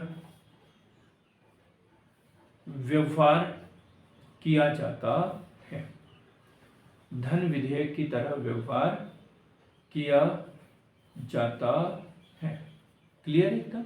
अब धन विधेयक की तरह व्यवहार किया जाता है मतलब लोकसभा में प्रस्तुत किया जाएगा, मंत्री प्रस्तुत करेगा, राज्यसभा केवल 14 दिन तक विचार विमर्श करेगी, राष्ट्रपति से पूर्व स्वीकृति लेना है, और इसे राष्ट्रपति वापस भी नहीं कर सकता। 108 के तहत गतिरोध भी इस पर नहीं हो सकता, संयुक्त अधिवेशन भी इस पर नहीं हो सकता। ये पूरी शर्तें इसके ऊपर धन विधेयक की शर्तें लागू होती है। क्लियर एकदम। अब 117(3) के तहत क्या लिखा है? भारत की संचित निधि पर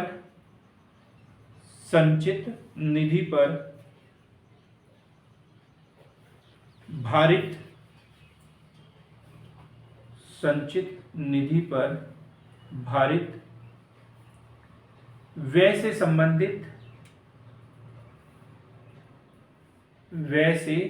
संबंधित लेकिन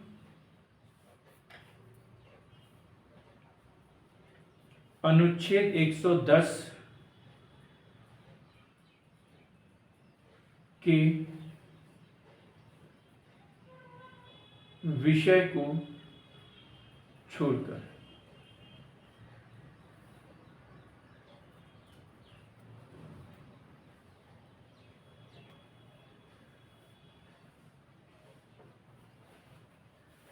अब 110 में जो परिभाषा दी हुई है, बताया ना, नया कर लगाना, ये करना, वो करना, इससे छोड़कर कोई धन से संबंधित मामला है तो फिर काय में आएगा? 117(3) में आएगा।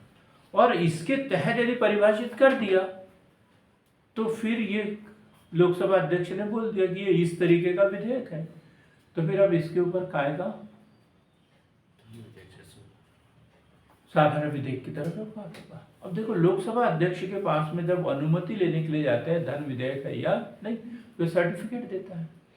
सर्टिफिकेट में बोल देता है कि 110 के तहत ये क्या है? धन विधेयक।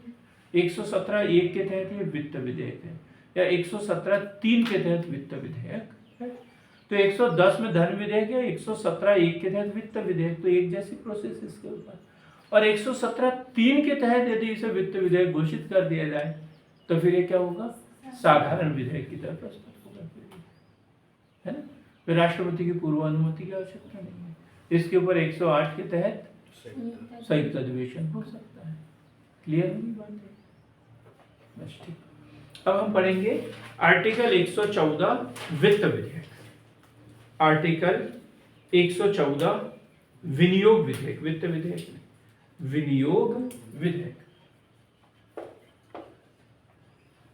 विनियोग विधेयक क्या है? आर्टिकल 114। ये क्वेश्चन पूछा गया था, किसी पीएससी ने ही पूछा था।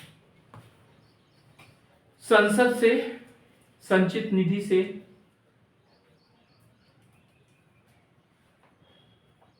रकम निकासी की मंजूरी के लिए विधेयक लाया जाता है।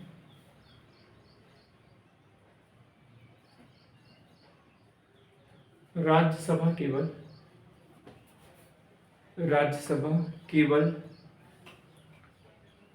14 दिन तक विचार कर सकती है। 14 दिन तक विचार कर सकती है। कब लाया जाता है? जब भी बजट प्रस्तुत किया जाता है, स्वीकृति के बाद में विनियोग विधेयक प्रस्तुत किया जाता है। बजट में स्वीकृत कर लिया कि शिक्षा विभाग को इतनी राशि देंगे, अब इतनी स्वीकृति हो गई तो अब वो शिक्षा विभाग के खाते में वो राशि ट्रांसफर करना पड़ेगा संचित निधि से, तो उसके लिए क्या लाएंगे? विनियोग विधेयक। अब हम पढ़ते हैं संविधान संशोधन विधेयक। संविधान संशोधन विधेयक। आर्टिकल 368 किस भाग में है ये? 20, भाग 20,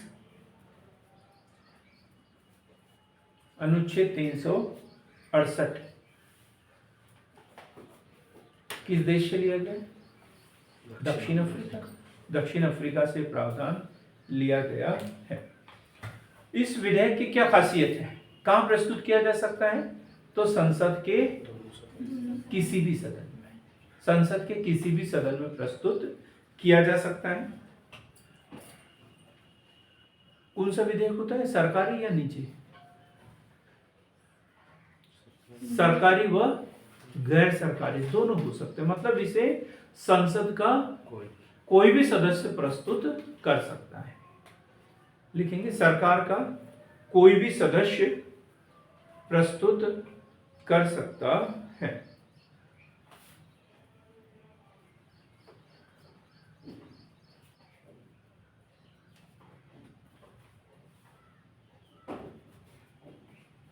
राष्ट्रपति की क्या भूमिका है? एक बार वापस कर सकता है, पर फिर डबल अगर पारित होगा तो फिर कैसे वापस करेगा भाई मेरे? अरे वापस तो तब करता है ना जब एक सदन पारित कर दे और दूसरा उसके ऊपर दोनों सदन पारित कर दे। ये सॉरी मतलब तब वापस करता है जब पूर्व अनुमति न हो। इसमें राष्ट्रपति की पूर्व अनुमति ले लेते हैं तो वापस करने का सवाल नहीं। पहले तो पहली भूमिका बता रहा हूं मैं, राष्ट्रपति की पूर्व अनुमति लेना आवश्यक है। ये महत्वपूर्ण भूमिका। मतलब राष्ट्रपति की अनुमति के कोई भी संविधान संशोधन विधेयक प्रस्तुत नहीं किया जा सकता। अब ये विधायी शक्तियों में आएगा ना राष्ट्रपति की। राष्ट्रपति की पूर्व अनुमति लेना आवश्यक है। क्लियर हो गया एकदम? प्रक्रिया कैसी है? साधारण विधेयक जैसी। प्रक्रिया साधारण विधेयक जैसी ही है। लेकिन इसमें एक लेकिन है। लेकिन क्या है लेकिन में? हाँ? सर वो आधे राज्यों की सहमति नहीं, वो तो बाद में आएगा। वो संविधान संशोधन विधेयक के 3 प्रकार के होंगे इसमें लेकिन ये है कि दोनों सदनों द्वारा पृथक पृथक पारित करना है और आर्टिकल 108 के तहत संयुक्त अधिवेशन का प्रावधान नहीं है। ये लेकिन है। लेकिन दोनों सदनों में अलग अलग विशेष बहुमत से पारित होना चाहिए। विशेष बहुमत से पारित होना चाहिए। वह आर्टिकल 108 के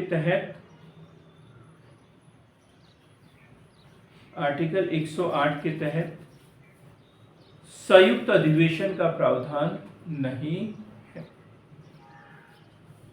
आर्टिकल 108 के तहत संयुक्त अधिवेशन का प्रावधान नहीं है।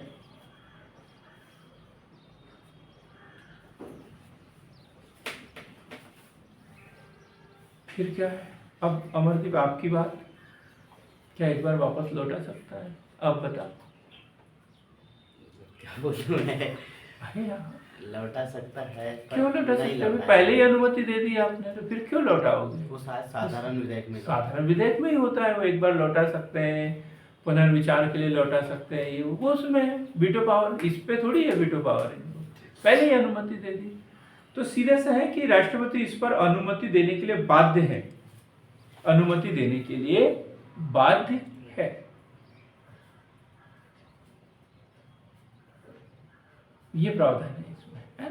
अब दोनों सदनों ने अलग अलग प्रस्तुत कर दिया, पारित कर दिया, तो फिर क्या है? राष्ट्रपति इस पर अनुमति देने के लिए बाध्य है। लेकिन मामला संघ का नहीं है, ये संघीय विषय संबंधित है। संघीय क्या होता है? जिसमें राज्यों का भी हित, संघ अलग है, संघीय अलग है। दोनों शब्दों में जमीन आसमान का अंतर है। संघ अलग है, संघीय अलग है। अब मामला संघीय हो, मतलब जिसमें राज्यों का हित भी जुड़ा हुआ हो, तो फिर आधे से अधिक राज्यों की सहमति लेना आवश्यक है। बात क्लियर हो गई एकदम। राष्ट्रपति अनुमति देने के लिए बाध्य है, लेकिन संघीय विषय पर आधे से अधिक राज्यों का अनुमोदन आवश्यक है। अनुमोदन आवश्यक है। अनुमोदन आवश्यक है। संविधान संशोधन विधेयक कितने प्रकार के? 3 प्रकार के होते हैं। संविधान संशोधन विधेयक 3 प्रकार के होते हैं। पारित करने के प्रोसेस के आधार पर है ये। साधारण बहुमत द्वारा, साधारण बहुमत,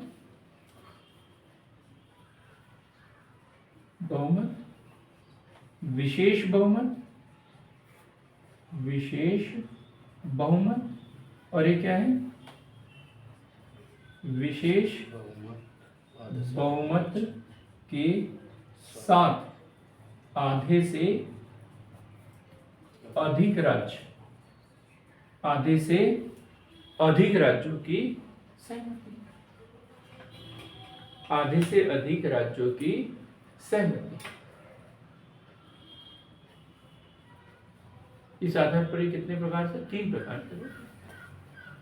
अब क्वेश्चन बनता है, अमरदीप यहाँ सोचने लायक, जीएसटी जब पारित हुआ था तब कौन सा? आसाम बना था या 17वां राज्य या राजस्थान? राजस्थान 17वां राज्य बना था, और तब उसे स्वीकृत कर दिया। तो आधे से अधिक राज्यों में तो अब 28 राज्य हैं, तो फिर 15 होना चाहिए। 14 दूनी 28 और 1 15 है ना? आधे से अधिक, आधे राज्य 14 और से अधिक मतलब 15। फिर 17 राज्य वाला कॉन्सेप्ट क्यों लाया? उससे पहले क्यों पारित नहीं कर दिया उसे? लगता है आज खाना खा के नहीं खाया, नाश्ता करके नहीं खाया। जीएसटी पारित हुआ राजस्थान बना था, मतलब कैसे? 17वां राज्य जिसने जीएसटी बिल पर हस्ताक्षर किए थे, और जैसे ही 17वें राज्य के हस्ताक्षर हुए उसे पारित माना। राष्ट्रपति महोदय जी ने के पास जैसे ही गया तो उन्होंने बोला ठीक है भाई, ये संघीय मामला है तो आधे से अधिक राज्यों की स्वीकृति पड़ेगी इस पे। तो सब राज्य, पहले असम, फिर ये सब राज्यों ने हस्ताक्षर किए, और धीरे धीरे करके राजस्थान ने जैसे हस्ताक्षर किए 17वां राज्य बना, और इसे अब बोल दिया कि अब ये लागू हो जाएगा। तो 17 वाला क्या कॉन्सेप्ट है? क्लियर? 2 लोगों को इसका उत्तर पता होगा, 3 को हो सकता है। जयंत कुमार जी को पता है, अमरदीप को पता है, और शांतनु जी को भी पता होगा। मैडम आपको हो सकता है पता, हो सकता है। हाँ, और कोई कुछ बोलना चाहे तो? योगेश आपको नहीं पता? पता है आपको? आपको पता सब रहता है, लेकिन आप छुट्टी मना लेते हो ना, इसलिए भूल जाते हो। जिन राज्यों में विधानसभा है वो राज्य भी पारित करेंगे ना इसे, वो राज्य भी पारित करेंगे, ठीक है? तो पहले 2 राज्य नहीं, केंद्र शासित प्रदेश, तो पहले 2 ही थे, एक पांडिचेरी और एक दिल्ली। पांडिचेरी और दिल्ली, लेकिन अब कौन सा हो गया? जम्मू कश्मीर। ये इन सबको क्या है? पहले 29 राज्य थे, तो उसको 30 मान के आधा कितना हो गया? 15। और एक ये 2 में से एक, ये कितने हो गए? 16, और एक अतिरिक्त, इसलिए 17 राज्यों की जरूरत पड़ी। क्लियर हो गया ना बात? जहां विधानसभा है उन केंद्र शासित प्रदेशों को भी राज्य मानकर उसकी स्वीकृति लेना पड़ेगा। बात दूध का दूध, पानी का पानी। अब हम पढ़ेंगे साधारण बहुमत क्या होता है। ये तो सबको पता है, साधारण बहुमत। हाँ सरिता जी, अमरदीप वो नाश्ता लेके आए हैं, वैसे आलू बड़े वगैरह, भूख लगे होंगे तो कर देंगे व्यवस्था, बचे होंगे तो। हम लोग तो टूट पड़े थे उसके ऊपर। बहुत बहुत धन्यवाद भाई अमरदीप। किसके सौजन्य से था? आपकी इधर से? मैडम की तरफ से था, पर अपने मैडम की याद आ गई थी वो देख के। हाँ, तो लाई। आपने लाए? नहीं मैम नहीं लाई। अरे बहुत बहुत धन्यवाद मैडम, कितना ख्याल रखते हैं आप हम लोगों का। तो सरिता जी, साधारण बहुमत क्या है? संविधान के पाठ में संशोधन करना है, तो संविधान के कुछ भाग अति महत्वपूर्ण है, कुछ सामान्य है, कुछ ऐसे जिसे कभी भी बदल सकते हैं। तो जो कभी भी बदल सकते हैं, जैसे भाग 1 राज्य का नाम बदलना हो, ये बदलना हो, राज्यों की सीमा में परिवर्तन करना हो, इससे किसी के ऊपर कोई फर्क नहीं पड़ता। इसे साधारण बहुमत से पारित कर देते हैं। और साधारण बहुमत क्या है?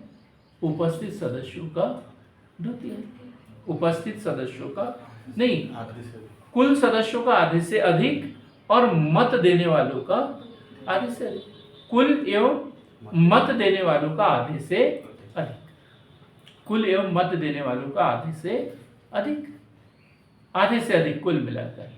लेकिन दोनों चीजें देखेंगे, सदन के कुल सदस्यों का भी बहुमत होना चाहिए और जो उपस्थित और मत देने वाले हैं उसका भी आधे से अधिक होना चाहिए।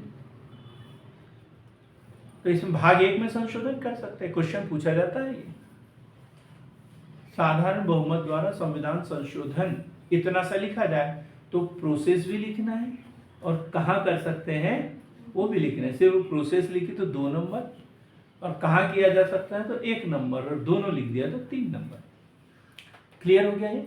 अब विशेष बहुमत, विशेष बहुमत में क्या है? कुल सदस्यों का 50% या आधे से अधिक, कुल सदस्यों का आधे से अधिक और उपस्थित व मत देने वालों का द्वितीय, उपस्थित वो मत देने वालों का 2/3 बहुमत, 2/3 बहुमत। इसमें क्या है? केंद्र के मामले जो है उससे संबंधित, केंद्र वाले जो संघ, मतलब संघीय नहीं, सिर्फ संघ वाले मामले जो है उसमें विशेष बहुमत से कर लेंगे। ठीक। अब विशेष बहुमत के साथ साथ आधे से अधिक राज्यों की सहमति, तीसरा है। विशेष बहुमत के साथ साथ तीसरा पॉइंट क्या बताया? विशेष बहुमत के साथ साथ आधे से अधिक राज्यों की सहमति। क्या होगा इसमें? विशेष बहुमत के साथ साथ आधे से अधिक राज्यों की सहमति की बात कर रहे हैं, तो इसमें क्या देखेंगे? कुल सदस्यों का आधे से अधिक, उपस्थित सदस्यों का 2/3 और जितने राज्य व केंद्र शासित प्रदेश जिसमें विधानसभा है उसका 50% से अधिक, 50% से अधिक। 3 बातें हो जाएगी इसमें। ठीक? जैसे आर्टिकल 54, आर्टिकल 54 क्या? राज्यसभा का निर्वाचन, राष्ट्रपति का निर्वाचन, राष्ट्रपति राष्ट्रपति का निर्वाचन किस प्रक्रिया से किया जाए? राज्यसभा के सदस्यों को वोट देने का अधिकार है, अभी नहीं देना है तो भाई इसको कोई सदस्यों को घटाना है, बढ़ाना है, तो इसके लिए विशेष बहुमत के साथ साथ आधे से अधिक राज्यों की सहमति लेना आवश्यक है। आर्टिकल 55 राष्ट्रपति के निर्वाचन की रीति, ये तो क्वेश्चन बार बार एग्जाम में पूछा जाता है, मेंस में भी, प्री में भी। एकल संक्रमणीय आनुपातिक मत पद्धति। ठीक। फिर आर्टिकल 72 राष्ट्रपति की क्षमादान शक्ति है। ये आया था इस बार में, ये वाला क्वेश्चन। आर्टिकल 72 राष्ट्रपति की क्षमादान शक्ति है। वो अन्य संघीय मामले लिख सकते हैं, अन्य संघीय मामले। अब लोकसभा की बैठक हो रही है, राज्यसभा की बैठक हो रही है, तो कोई भी निर्णय लेने के लिए गणपूर्ति होना चाहिए, कोरम पूरा होना चाहिए। कोरम है ना? और कितना होता है कोरम? 10वां भाग। 10वें भाग को गणित में क्या बोलते हैं? 1/10। 1/10। राज्यसभा का कोरम पूरा करने के लिए कितने सदस्य चाहिए? 25। और लोकसभा का सदस्य, लोकसभा का कोरम पूरा करने के लिए कितने? 50। कितने? 545 है, तो 55 सदस्य है ना?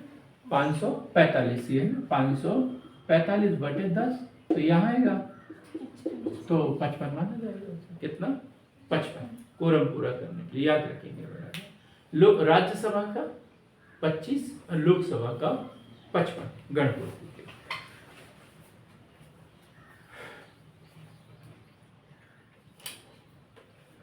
अभी तक कितनी बार संयुक्त अधिवेशन बुलाया गया अमरदीप? 3 बार। बहुत बढ़िया, बहुत ही बढ़िया। ये ज्ञान की पराकाष्ठा हो गई आपने, बहुत ही बढ़िया, ऐसे ही होना चाहिए। तो कब कब? एक तो 1961 दहेज प्रथा निरोधक अधिनियम के तहत,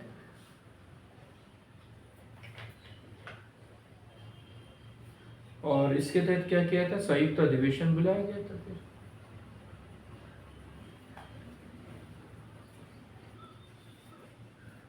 कौन थे इस समय राष्ट्रपति? डॉक्टर राजेंद्र प्रसाद। कौन थे? डॉक्टर राजेंद्र प्रसाद। क्या बोलते हैं डॉक्टर राजेंद्र प्रसाद को? बिहार का गांधी। क्या बोलते हैं? बिहार का गांधी, बिहार का गांधी। फिर दूसरा संयुक्त अधिवेशन आया था 1978 में।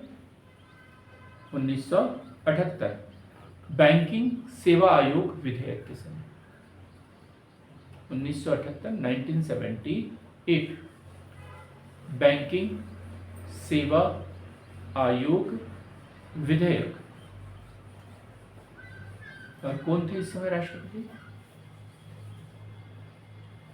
नीलम संजीव रेड्डी। नीलम संजीव रेड्डी। और प्रधानमंत्री कौन थे उस समय? 1978 की बात। ये तो अमरदीप को छोड़ के आप लोगों ने सुना। मोरारजी देसाई। समझदार हो यार तुम तो। आप क्या सोच रहे थे प्रिय? वही सोच रहे थे। अच्छा सोच लेते हैं आपका। इसके बाद है तीसरा। अब यहाँ पर भी बताएंगे राष्ट्रपति कौन थे, ये भी बताएंगे, प्रधानमंत्री कौन थे, ये भी बताएंगे। 2002 में आतंकवाद निवारण अधिनियम। एपीजे अब्दुल कलाम राष्ट्रपति और पीएम अटल बिहारी वाजपेयी जी। तो अभी तक कितनी बार संयुक्त अधिवेशन बुलाया गया? 3 बार। 2002। हाँ। उसमें कारण आतंकवाद निवारक अधिनियम, निवारक अधिनियम।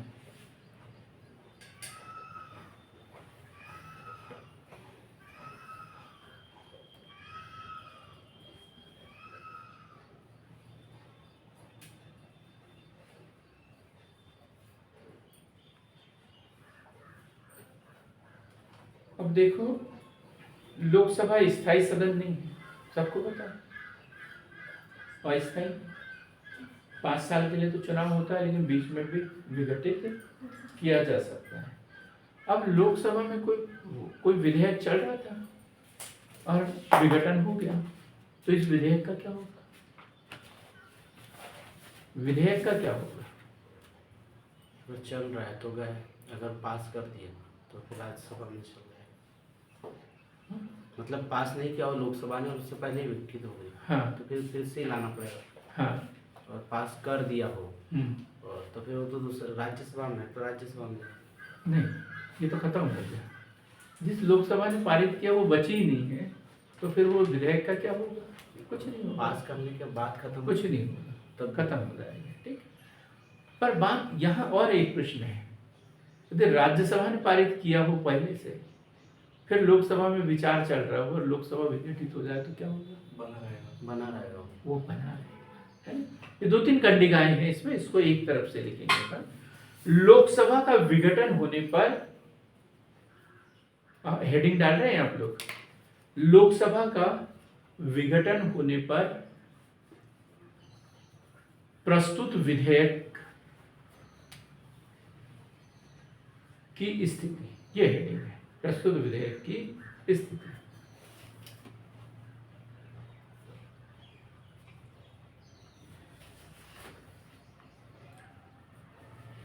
नंबर 1, लोकसभा में लंबित जो लोकसभा में प्रस्तुत किए गए थे,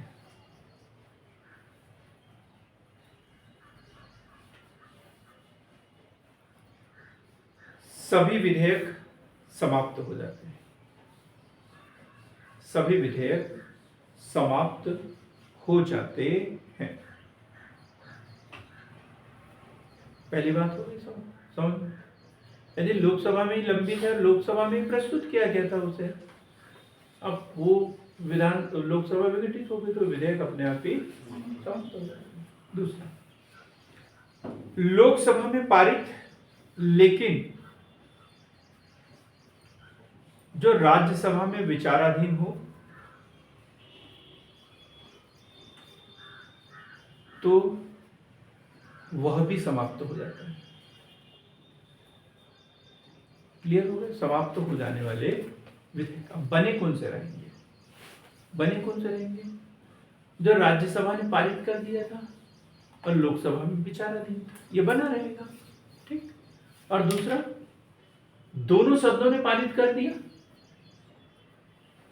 दोनों सदनों ने पारित कर दिया और किसके पास विचाराधीन है?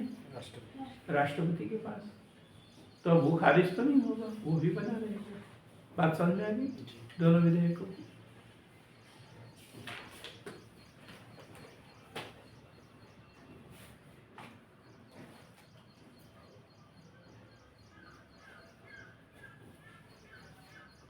अब कुछ बातें हम इससे संबंधित पढ़ेंगे। लेम डक सत्र, लेम डक सत्र, लेम डक सत्र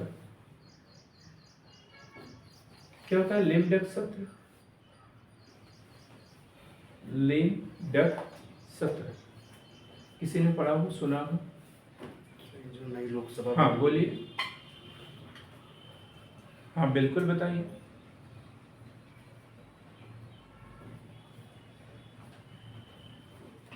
हाँ हाँ बिल्कुल ठीक। तो इससे क्या बोलेंगे? नए लोकसभा चुनाव के बाद में नए लोकसभा चुनाव हो गए और पुरानी लोकसभा की अंतिम बैठक, तो उसमें वो सदस्य भी भाग लेंगे जो पहले में थे और अब चुनाव हार गए, तो उनकी जो अंतिम बैठक होती है, तो वो इस सत्र को क्या बोलेंगे? लेम डक सत्र। क्लियर एकदम? इसे अच्छे से लिख लेंगे। नई लोकसभा में के चुनाव के बाद पुरानी लोकसभा की अंतिम सत्र की बैठक में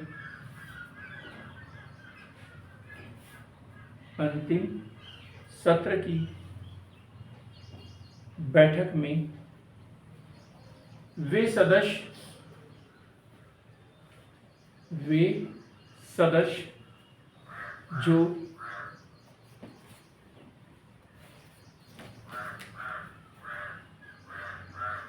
नई लोकसभा में नहीं चुने गए हैं। अब इनके लिए सत्र क्या कहलाएगा? लेम डक सत्र, क्योंकि अभी अंतिम बैठक हुई इनके लिए, अभी कभी संसद भवन में नहीं जा सकेंगे, तो इन्हें क्या बोला जाएगा? लेम डक सत्र। क्लियर एकदम? अब हम पढ़ेंगे संसद की कार्यप्रणाली। तो संसद का कार्य चलता है। संसद का मान के चलो कि अधिवेशन हो रहा है, 4 अधिवेशन पड़े थे, मुख्य रूप से 3, बजट सत्र, वर्षाकालीन या ग्रीष्मकालीन सत्र, और तीसरा शीतकालीन सत्र। कोई भी सत्र जब चल रहा होता है तो प्रतिदिन की कार्यवाही में पहला 2 घंटा वो कौन सा होता है? प्रश्नकाल। तो हम पढ़ेंगे प्रश्नकाल, बहुत महत्वपूर्ण है, एग्जाम में क्वेश्चन पूछे ही जाते हैं इसमें। प्रश्नकाल कब से कब तक होता है निम्नतम?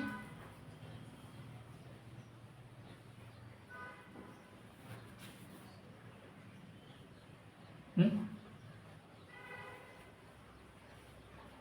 से 12 प्रश्नकाल कब से कब तक?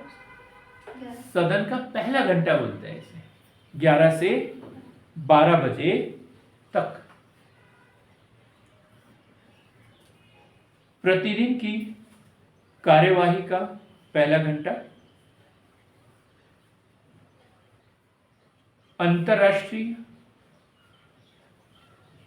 अंतर्राष्ट्रीय एवं राष्ट्रीय स्तर की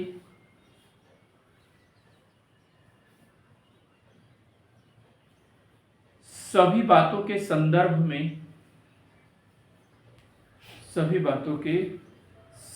में सूचना प्राप्त कर सकते हैं। अब लिखा ऐसा है जैसे कोई समाचार पत्र पढ़ के सुनाएगा। ये बात नहीं कर रहे हैं कि नेपाल में भूकंप आया तो क्या होगा, ये नहीं पूछ रहे इसमें।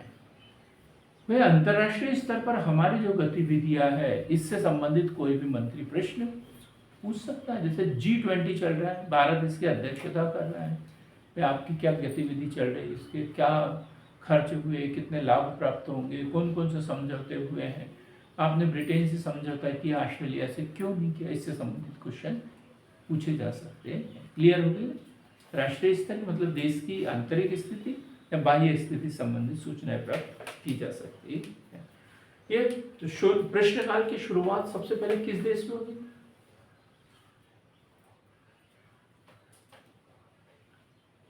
हाँ जी, भारत में। नहीं ये बोलना चाह रहा था। अच्छा, ये बोलना चाह रहे थे। भारत में नहीं हुई थी, बिल्कुल सही जवाब दिया आपने, इनको अवार्ड देंगे।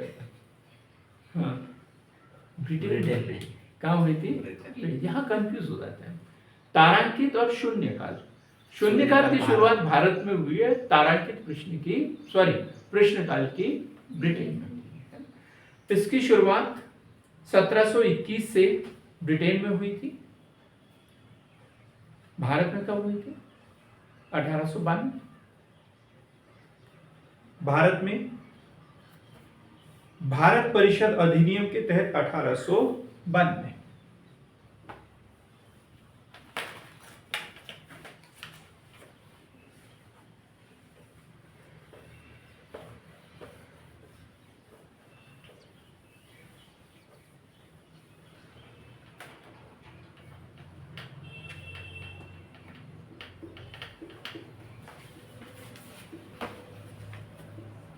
प्रश्नकाल 11 से 12 प्रातः 1 घंटा है ना? शुरुआत ब्रिटेन कब? नहीं, 1900 नहीं हो सकता, 1721। भारत में शुरुआत 1892। भारत परिषद अधिनियम। क्या करते हैं इसमें? प्रश्न पूछते हैं। किससे पूछते हैं? विभाग प्रमुख से पूछते हैं। विभाग प्रमुख को क्या कहते हैं? मंत्री। क्या कहते हैं? मंत्री। जैसे गृह मंत्री, वित्त मंत्री, रक्षा मंत्री, तो इससे संबंधित क्वेश्चन पूछेंगे और वो जवाब भी देंगे। तो प्रश्न कितने प्रकार के होते हैं? 3 प्रकार के होते हैं, तारांकित, अतारांकित और अल्प सूचना प्रश्न। ये 3 प्रकार के प्रश्न पूछे जाते हैं, तारांकित, अतारांकित और अल्प सूचना प्रश्न। अल्प सूचना प्रश्न। एक और होता है, उससे ज्यादा महत्वपूर्ण है, निजी प्रश्न जिसे बोलते हैं, निजी प्रश्न। इसको हमने अलग से लिख लिया। ये प्रश्नों के तरीके कुछ सबका अलग अलग महत्व है। तारांकित प्रश्न, इसमें सबसे महत्वपूर्ण कौन सा है? कौन से प्रश्न सबसे अधिक महत्वपूर्ण है? चारों में से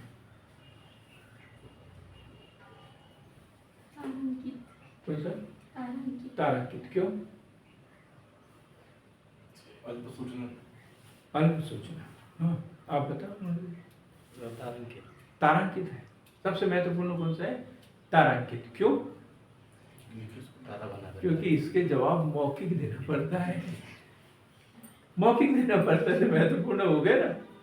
मौखिक देना है तो साथ में इधर उधर जरा सा बोला तो पूरा क्वेश्चन भी पूछ सकते हैं, उससे संबंधित दूसरे क्वेश्चन भी पूछ सकते हैं। और अतारांकित में क्या है?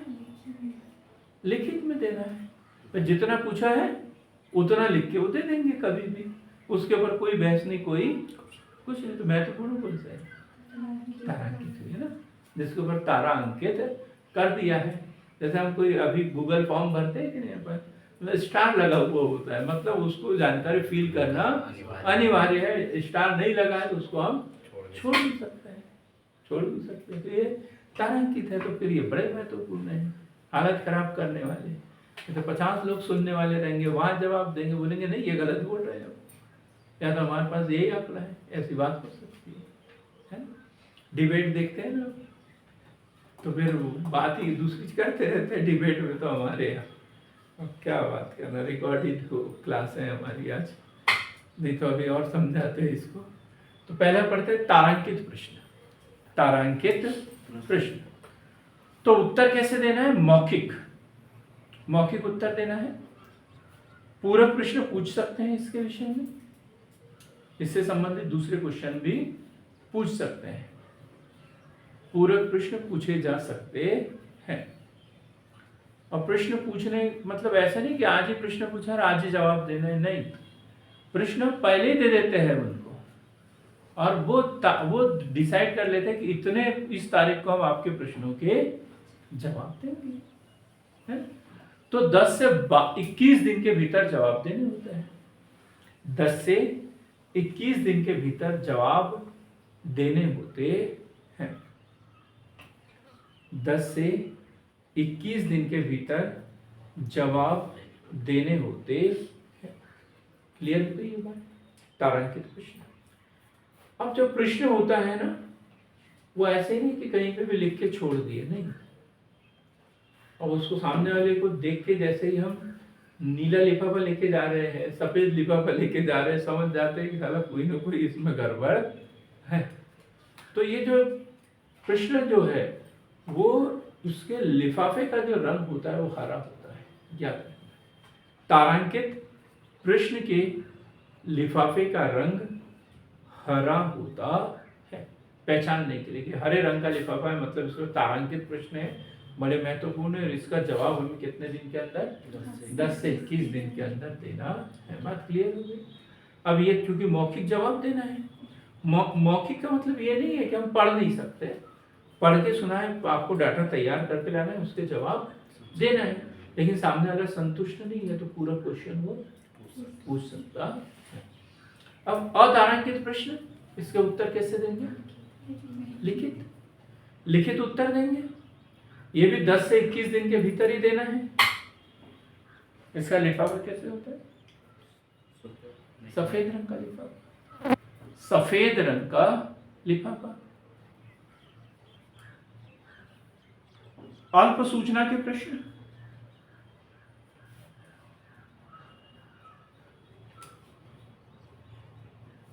अल्प सूचना प्रश्न।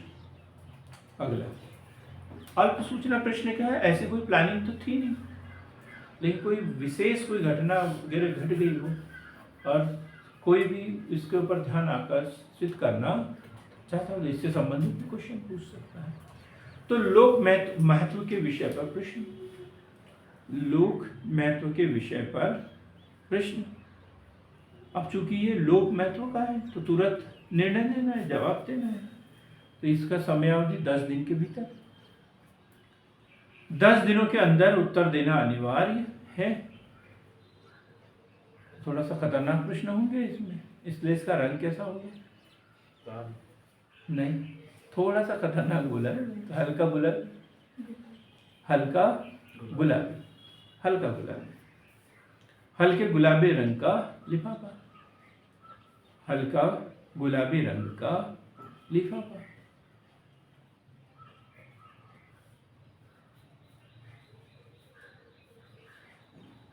निजी प्रश्न भी पूछे जा सकते हैं, जिसकी मतलब सार्वजनिक रूप से बताने की जरूरत नहीं है, किसी व्यक्ति विशेष को आवश्यकता हो तो इसके लिए पीले रंग का लिफाफा, निजी प्रश्नों के लिए पीले रंग का लिफाफा। हो गया प्रश्न काल आपका खत्म, ठीक है। शुरुआत 1721 ब्रिटेन से हुई है, भारत में 1892 से हुई है। कोई है कि बाहर फिर क्या देखते हैं? मैम आए ध्यान पढ़ने में नहीं है तुम्हारा, इसका मतलब ये। अब है शून्य काल पढ़ेंगे हम। क्या है? शून्य काल। प्रश्न काल के बाद क्या आता है? शून्य काल। किसकी देन है ये? भारत की। कब से कब तक? 12 से 1, मतलब लंच टाइम 12 से 1 का समय। 1962 से निरंतर शून्यकाल चल रहा है। किसने नाम दिया था इसे शून्यकाल? मीडिया ने दिया था। क्या ये लंच टाइम था, कुछ करना नहीं था, अब क्या करें, खाली पीली बातें करें, कुछ भी जो प्रश्न पूछा है उसके जवाब तैयार करें या ये वो कुछ भी बात करते रहे। तो महत्वपूर्ण जो विषय होते हैं, क्योंकि मंत्री कोई जम्मू कश्मीर से जा रहा है, कोई तमिलनाडु से जा रहा है, इधर उधर सब वहाँ पे बैठ रहे हैं, तो फिर महत्वपूर्ण मुद्दों पर चर्चा करते थे आपस में, है? भारतीय मीडिया ने नाम दिया है जिसका संविधान में कोई प्रावधान नहीं है, जिसका संविधान में कोई प्रावधान नहीं है। लोक सूचना व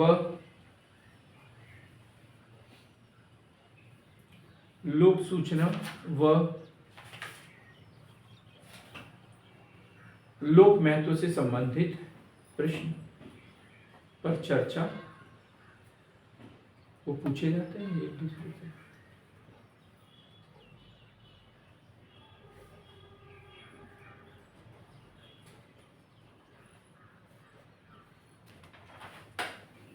फिर आधे घंटे की चर्चा, आधे घंटे की चर्चा, आधे घंटे की चर्चा।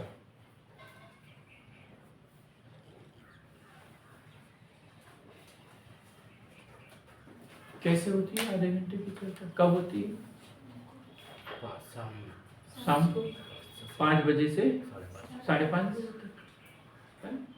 जो लोक महत्व के प्रश्न है, जिसके ऊपर जवाब वगैरह दे दिए, सब कुछ दे दिए हैं, उसके ऊपर फिर चर्चा होती है। जिसे क्या बोलते हैं? आधे घंटे की चर्चा। और ये अलग अलग समय में होती है। जैसे लोकसभा में सप्ताह में 3 दिन होती है। कौन कौन से? सोमवार, बुधवार और शुक्रवार। सोमवार, बुधवार और शुक्रवार। और राज्यसभा में कोई भी 2 दिन, कोई भी 2 दिन जो वो डिसाइड करते हैं, कोई भी 2 दिन। आज के लिए बहुत है, इतना ही। कल हम पढ़ेंगे संसदीय समितियां, बड़ी महत्वपूर्ण समितियां। संसदीय समितियां में कौन कौन सी पढ़ेंगे? एक तो तदर्थ समिति होती है और दूसरी होती है स्थायी समिति, है ना। तदर्थ समिति जैसे तेंदुलकर समिति, रंगराजन समिति, ऐसी समिति बनती है, अपनी रिपोर्ट देती है और काम खत्म। और स्थायी समिति में क्या होती है? जो समिति हमेशा बनी रहती है, उसके अध्यक्ष वगैरह बदलते रहते हैं, समिति हमेशा बनी रहती है। जैसे प्राक्कलन समिति, लोक लेखा समिति, सार्वजनिक उपक्रम समिति, ऐसी समितियां। तो ये सारी समितियों को हम पढ़ेंगे। 100% इसमें से संबंधित क्वेश्चन पूछा जाता है। फिर हम पढ़ेंगे संसदीय विशेषाधिकार, संसदीय विशेषाधिकार, साथ ही अन्य समितियों के बारे में भी जानकारी प्राप्त करेंगे। तो कल की क्लास भी बड़ी महत्वपूर्ण होगी और प्रातः रहेगी 7 बजे से। तो सब लोग अनिवार्य रूप से इसे अटेंड करेंगे। बहुत बहुत धन्यवाद।